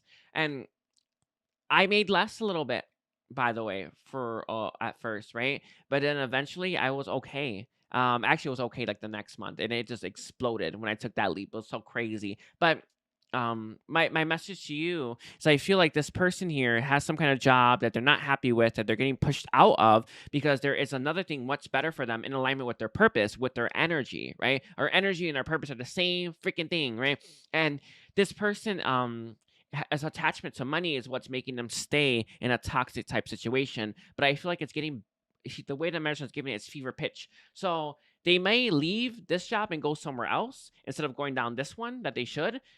Or they may go on that one. It's hard to say, really, right? But that's actually what's going on with this person right now. Okay? Very crazy. We have the Ace of Wands, exactly. It's something that they've lit, like a candle they've lit that they blew out immediately. Why? Because of I feel like rents and stuff like that, but they would be supported. Your heart would never say, take a leap down this damn thing, right? This is for us. If you weren't going to be supported and have enough money, you'll have enough, by the way. You won't be swimming in dough the first few months, obviously, but you will have enough. And I had enough myself. And I can tell you as someone who's your heart would never make a mistake like this. If whatever you go through when you jump down that rabbit hole or that drain, right? Or right, it's exactly what you need to go through to find that happiness that you're looking for, no matter no matter what happens, right? But this person, there's such a fear about that. And a lot of us have this, because we're on the ascension timeline, that desire to better ourselves, but we want it to look in a specific way, but that's not how it actually looks. So a lot of people stay stuck; they never move. And this is what I feel is going on with this person. Three of Swords. Yeah, it hurts. Their life's a little painful right now. We have the Towers falling apart. Yeah. I feel like specifically to do with work. Five of Pentacles. Yeah. There's this dream. The more that this job gets worse, the more this gets brighter. But this person's looking for, I feel like a slap in the face as a reason to pursue this. But this, of course, is never going to happen because the choice has to be theirs. That's too much of an input, by the way. If someone said, do it, right? You would not have free will in that moment because something forced you to do it or someone said you should do it, right? So the whole point of us living is for us to have that free will to choose for ourselves. And this person's teetering between us. It's funny that the Two of Wands at the center, they're teetering between the two. The situation sucks. but they make money there. I feel like they could be making less. They could have had their hours cut there or something like that. And with the star that's here, this person, it's like this new thing is looking brighter and brighter and brighter. However, they have yet to make that choice. I do wonder. I'm gonna actually gonna say, I am me. I'm gonna look at, will they make that choice? What choice will they make? The Four of Wands. Ooh, no, never mind. They're gonna go for stability. The stable one, the practical one. This person, it's bad. It's bad. How bad is it? We have the King of Pentacles. Quite bad actually. They definitely wherever they are, whatever they do, they make a lot more than they've made before. So it makes this person really, really wary to take a leap towards something a little bit more risque. That's what Mendez said, risque. So they're gonna choose the stable, practical offer. Ooh, ooh, ooh. Sad, sad, sad, isn't it? Right? It won't always be that way. The world's changing, and when people will do things differently in the future, but it's soon, by the way, not in a long time, but it's soon. So this person won't always be this way, but it is something that they're currently dealing with. So Metatron, can you tell me, why is this person the way they are? So we have someone here who's very much holding on to the practical stuff, right? So why are they the way they are? There's definitely some kind of instability at home, I feel. We have the Magician and its reverse. I definitely feel this person feels disempowered, right? Whatever they have achieved, I don't even think that they achieved it because they desired it at any point in time. I feel like it was actually one of those easy peasy lemon squeezy careers that people often do, right? It's like, I rather be, seeing it from where I am. I'd rather be struggling with money for like a year than going to some kind of bachelor degree, all right, and then spend 4 years there. Like, I'd rather spend a year to just struggle before I finally found my way, than do that. But a lot of people tend to do that. I do feel it was some kind of degree, kind of that feeling that's coming through really strongly, right? It's something that they took a lot of time to do, and they don't feel powerful enough to do anything else, even though their heart is pulling them down a new path, new direction. Very crazy. 10 of Cups, yeah. The childhood experience specifically is what's coming out the most. I also feel as well, this person knows that there is bigger, better things out there, but can they get it? That's the issue. Can they have the good things in life? They don't think that they can. There is this lack within them that convinces them that it's not going to happen. So we have the Fool and its reverse. I also feel there's a lot of expectations. They could actually have a family, so there could be responsibilities with the family, by the way. I am potentially seeing that as well, because we have the Devil right there, right? Your heart, again, would not make that mistake. It would obviously consider everything. But a lot of people tend to not, I don't know, because of the way humans view heart versus the head. It's the craziest thing. The head, or your mind, it's so much slower than your heart is, but people will still follow your mind for some reason. It don't make sense really, but it is what it is. But I feel like that's part of it, right? This person may have a family, and your heart would obviously consider that. But I also feel that this actually is in reference to expectations. This person's beginning of their life was rocky. And specifically when I mean rocky, I mean they may have tried something, they did something, they went after, pursued something that they didn't really have success in.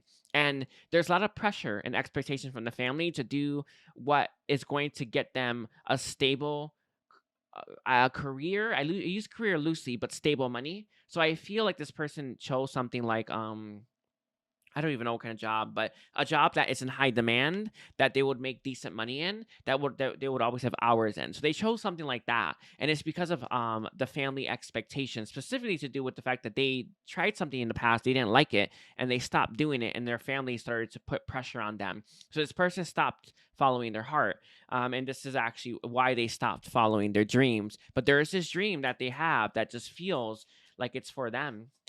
We have the Seven of Wands. Interesting. They wonder if they still have fight in them. We have the Ten of Swords. They wonder because of what they've gone through. There's something that they pursued in the past that didn't work out for them, and they're still healing from that. Specifically to do with the family, how their family sees them. So with the Hangman here, This person tends to want to look at everything from every angle before they take that leap. But your heart is always going to lead you the right way. It doesn't always lead you to like the most successful thing, but it does lead you to what you need to go through to have the most successful thing, right? The only way is through. And this person, there's a bit of fear still surrounding this, but it doesn't feel that bad, really.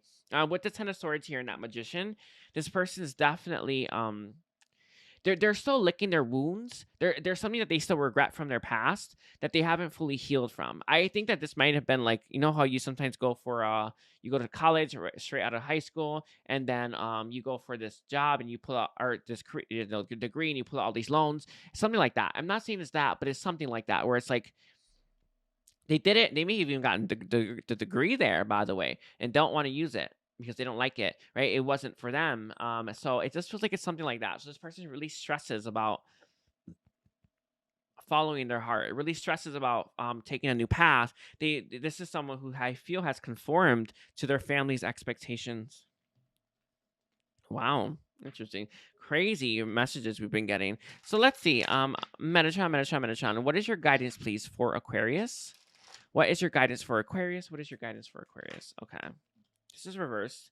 Everything in life is easier when you don't concern yourself with what everybody else is doing. You care a lot about what people think about you, Aquarius. Kind of a lot if you ask Metatron, right? And the message here is to not worry about what anybody else says, thinks, or perceives you in any way, shape, or form. For one, you can never make them happy. Not that making them happy is some kind of goal. It obviously isn't. You cannot make yourself happy while making other people happy. It's just not possible. They rarely ever intertwine, right? If something in life, if you want something in life, you must do the work to get there. There are rarely shortcuts. And I feel like there is something that you may want to achieve or do or start. This could be a new project, new side hustle. There's something like that. And the message here is to follow your heart. Your heart, the more that you enjoy what you do, the more success you have there. It's just how it works because of the way that Source created our universe, right? The Ascension timeline universe, right? Everything works in that manner. So the more that you enjoy what you do, the more success you have. That's just how it be, right? And the message here is to always check in with the heart, right? We have to take responsibility for your own happiness, never put it in somebody else's hands. And this is, I feel, what you're doing. I don't think that you may not be as aware about that, but when you are concerning yourself with what other people think about you or how other people perceive you, you're putting your happiness in their hands. You shouldn't be, right? Life is not about waiting for the storm to pass. It's about learning to dance in the rain.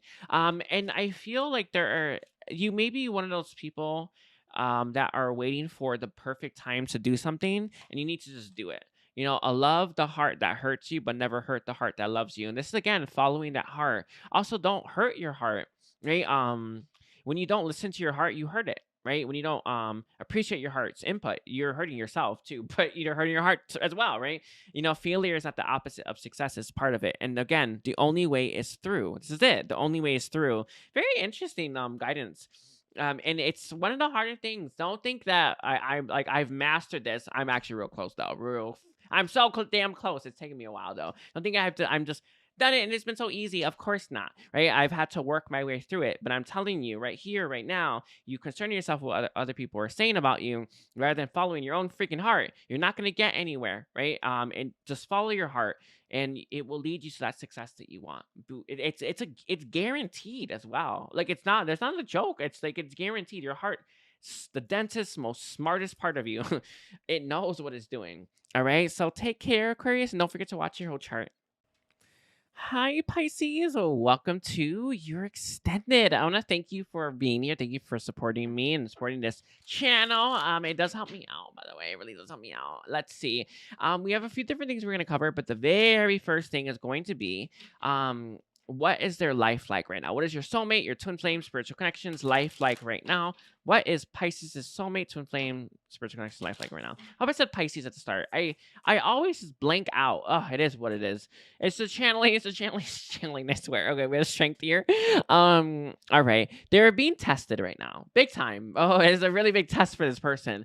I kind of want to say that they are closing out a karmic cycle kind of test, but I feel like that's putting it in too much of a box. It does feel like this person's being tested by life right now. The Nine of Wands, there's something that they're really close to putting behind them, but they haven't quite got there yet. With the Two of Cups being in its reverse, I feel like these are situations, so people, places, things, kind of in a theme actually, where everyone's always facing this. By the way, if you notice that, it's every layer, because we go to new stuff, and then that stuff stops resonating, and we have to leave it behind, right? We have to keep going. That's the point. You can't make it to the end of the road if you're holding on to the middle, right? And I feel like this person here, your soulmate, your twin flame connection, right, is learning to let go of things that don't serve them, that don't resonate with them anymore. But this isn't easy. It's a big test for them. Why is this so hard? We have the Three of Swords.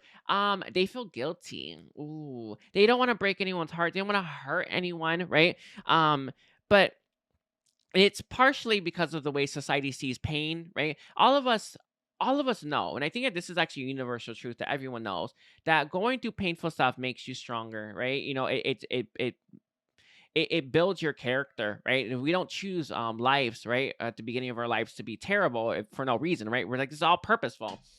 And we all know that going through these things are building us up and making us who we are today, right? And what we went through in the past has made us who we are today, right?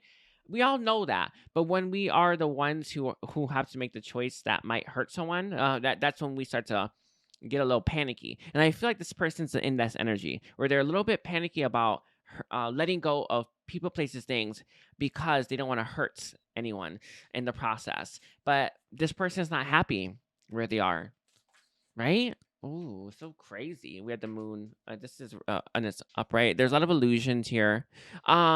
This person's stuck as well. They know that they have to let go. Three of Cups in its reverse. They know that they have to let go of these people, places, things. There's a real clear message here.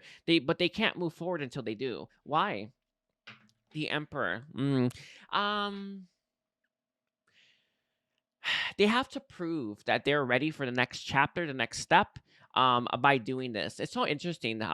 Like what I know a lot of people always ask me, because I do private readings, not often, but and they're like, can you tell me more about my purpose? And I pull from the Akashic, and it's like what I immediately get is you're not ready to know that. Or you're not ready to know what you should do, or you need to focus on what's right in front of you. And this person here needs to focus on what's right in front of them, because their life is stuck as a result of that.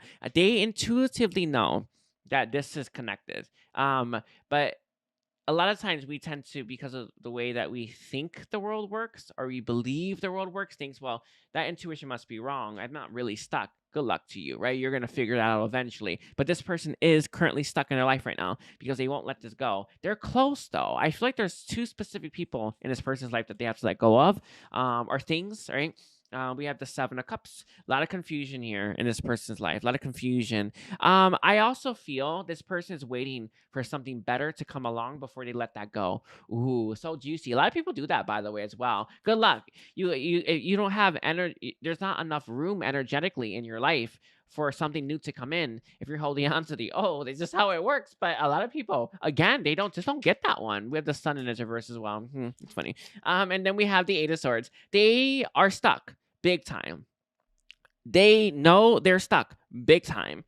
But they think that when that new thing, that better thing comes along, they will be able to let this go. But this isn't the way. The path is, the test is you let go of that now, and then the new thing will usher in. The new era will come. But they think, because of the way that they believe the world works, or the way that society says the world works, is that you just gotta hold on, wait a little bit longer, and that'll come its way. Then you'll be able to release whatever this is. So sometimes this could be a job, a person, a thing, where it's like, I'm waiting for that new thing before I let go of the old. And it's just, that's not the way. The path that all of us have to walk is you let go first, and then the new thing comes later. That's just the way. It sucks. I actually don't think it sucks, but it's just how it's got to be. It's energy, actually, because it's like it's room for energy. I actually don't know why that's the case, but I know I mean, I know a lot, but I don't know that. I don't know why that's the path, but I'm sure there's a purpose behind that. But there's definitely this person stuck. Definitely stuck. We have the Nine of Cups. They want fulfillment. Whatever's in their life sucks too, with that Five of Cups there. Ooh. They're losing hope that they'll ever get this as well, because it's been a while. but they have to make that choice. They don't want to be a heartbreaker, I guess, but they know that they're gonna have to do that if they are to have. Actually, I don't know how much they know. I think they intuitively know, but again, those limiting, outdated beliefs make you think it works differently. No, it really doesn't. All right, let's see. So why are they the way they are? Why is this person holding on to these things and stuff like that? Right? We have the Six of Cups. Again, it's been the I've done like 12 readings. I did 8 yesterday, the rest today. The theme has been the childhood experience that has conditioned them to be this way. And that's again this person. I feel here with the Emperor, this person comes from a broken home specifically, one where the family was broken up by the father, possibly the mother, but definitely the one that had the masculine energy. The family was broken up by someone being really selfish and choosing themselves over the family itself. So this person comes from a broken home. They come from a family that has been shattered by someone's selfishness. It could be a mom, could be dad, could be aunt, something like that. Whoever this is, I don't know who this is, but whoever this is, this person judged them, and they see similarities between what they feel like they should do intuitively to what was done to them when they were a child by this parental figure, right? And there's a bit of guilt here and fear here that they're doing the wrong thing. Did they make a wrong choice? It's not for me to decide, right? Is this person making a wrong choice now? If your heart's saying to do it, then you do it. Then of course you're not making the wrong choice. But there is this feeling here where it's like, how am I different than them? And that's what makes this person really wary about letting go of people that have not hurt them, that have not done anything wrong, letting go of them for the sake of knowing that they're not for you anymore. So difficult, isn't it? Because of how we are conditioned and taught and raised. But it's so necessary. And we have the Queen of Cups coming through. This person was their mother, or the energy, the nurturer, right? Whoever was the one that stayed, they were that person's crutch, right? They were that person's crutch. This person couldn't work, couldn't fathom, couldn't function, sorry, not fathom, function, right? With what had happened to them, so they had to step up into that role. So this person has always learned to be the strong one with that strength there. They've always learned to be the one that's everyone's rock. And as a result, this person's never really learned to put themselves first. You have someone here who's a self-sacrificer because of the upbringing that they had. But just because your upbringing was this doesn't mean that you have no choice but to be that. It's like when people say my chart's here, my houses are in that.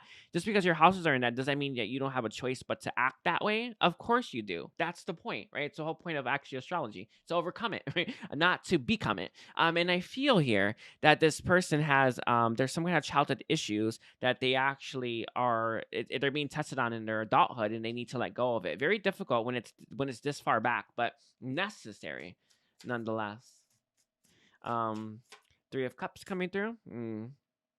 So this person's had a lot of support system from their family. Sorry, not from their family, from their friends.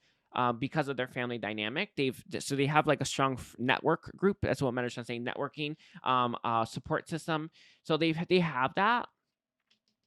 These are the ones I feel this person needs to leave behind. They were there for this person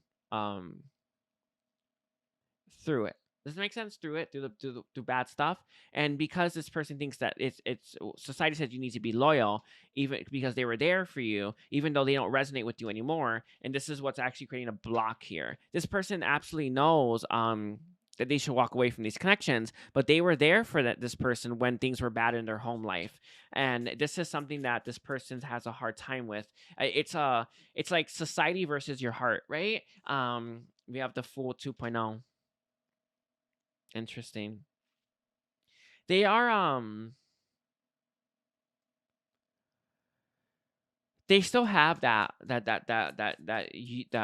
essence, that inner child that could lead them. They still have it, is what I'm saying. And we have the King of Cups coming through as well. Okay, this is interesting. Because because it feels like it turned around. I had that's what I said when I got that, but I was like, I wasn't sure. For a lot of views, this person's daddy came back, and they would get back together. The family would get back together. And this person thinks that you can recapture that that spark. I think people would refer to this as the honeymoon phase, right? In a relationship, when someone comes back and then it's good for like a little while, then it goes sour again. I know it sounds so strange, but it is what I have here, right? This person thinks that these connections have just gone sour and that they're going to become sweet again. And they just got to wait a little bit longer. Yeah, it's not true. But this person has this, and it comes from the childhood trauma they never grew past. By the way, it comes directly from this. They may actually look like they're this strong little thing, but they're actually not. They're weighed down by the trauma that they went through. This was actually really, it really has imprinted on them. Metatron's giving the word imprinted on this person, on their psyche. So this would be really, it's not impossible. It's actually, I don't know how difficult that is to heal. But it is hard to heal, right? For most people, unless you get help, I suppose. Huh? I mean, like real help. Anyway, wow, these readings they've been all really crazy, and you gotta love it though. You gotta love it. So, Metatron, can you tell me what is the guidance for Pisces? What is the guidance for Pisces? Guidance for Pisces. Not everyone is meant to be in your future. Some people are just passing through. To teach you lesson. That's interesting. Some of you could be dealing with the same thing that they are. We have being alone does not mean you are lonely, and being lonely does not mean you are alone. This is reverse. Everything in life is easier when you don't concern yourself with what everybody else is doing. All right. I feel that you have had a rocky time in love, Pisces, like a literally a rocky time in love. In fact, I feel like there's a lot of people out there, your friends specifically, who may actually gossip about your love life, and I think that you know that. It probably is family too. I don't think honestly, I feel like you're probably the no offense, but the butt of people's jokes often, right? Just that feeling coming through really strongly. This is partially your ascension path, but I won't bring that up right now. However, it feels like you feel like you want to prove them wrong, right? So there is this. I feel like your approach to connections, relationship, is to be a little bit on the anxious side, or to maybe keep your options open, or not say not like that, but I feel to like maybe rush into a commitment or something like that, right? Because you kind of don't want to slow down, right? Because you don't want to face, I feel, the people that I feel are talking behind your back. There's quite a few, by the way, but it's not just that. With that, life is like a bicycle. I feel like you try to keep moving and get back on the horse, and eventually you'll find the one. This isn't how it works, right? You have to learn your lessons, and I feel like there's something that you're not doing. There's lessons that you're not learning. You're probably repeating the same type of person, even though they look different. They are different people. They have the same lesson they're teaching you. That's not something you need to focus on. For one, was what Manager's saying. But two, there's something about you being propelled or pushed to do this by what people say about you behind your back. I feel like you intuitively know that they're doing this to you. I feel like you intuitively know that they're talking about you, specifically to do with your love life, but probably in every aspect of your life. And I feel like it makes you I feel like it distorts you in some way. And I don't know what Metatron's saying. Is there anything clearer on that, Metatron? He's saying that's it. I know it doesn't make that much sense to me. But hold on, let me see if there's anything else. You need to focus more on the you. Yes, we knew that. You need to look at what is pushing you to find or chase after the things you're chasing after. I feel like you could be chasing after, like, you may be actually be settling with careers, you may be settling with friendships, and you may be settling with romantic partners because of the fact that people talk about you behind your back, because you're trying to prove them wrong. You also may be looking for the wrong types of things in people because of that as well. You want things that make people look good, or that you can say, oh, they do this, and you can feel real proud about yourself or something like that. I know it sounds craziness, but it's just what I have. The message here is to stop that. Look out. Don't let those people control you by by the things that they say behind your back. In fact, you may want to just ditch them. I don't know. I think it's part of your ascension path, but you probably won't be able to for a lot of views. But you won't be able to get them to stop talking about you until you face what them talking about you does to your energy, right? You need that's lesson. That's it, isn't it? Right? You have to look at when I know people are talking crap about me behind my back, what does that make me do? What is my knee jerk reaction? Heal that so that it no longer has an impact on you. And then guess what? They will stop talking about you. Remember when I was in Samsara still, right? My family used to always talk about me all the time. All the time, all the time, all the time. They used to look down on me as well. And it's and it wasn't until I learned that I am abundant, that I am amazing, that I am worthwhile, that's when they finally stopped. They weren't doing that because they were mean. They were doing that because it needed to happen in order for them to bring up something inside of me that I needed to see. So I feel like that's something that's at play here. It's hard sometimes to see, but I think that there's people that talk about you that are actually pushing you into paths that you shouldn't be going in, and it's not, oh, kick them out of your life, though you may want to eventually, unless they're family. I do you to always follow your heart, but that's not the problem.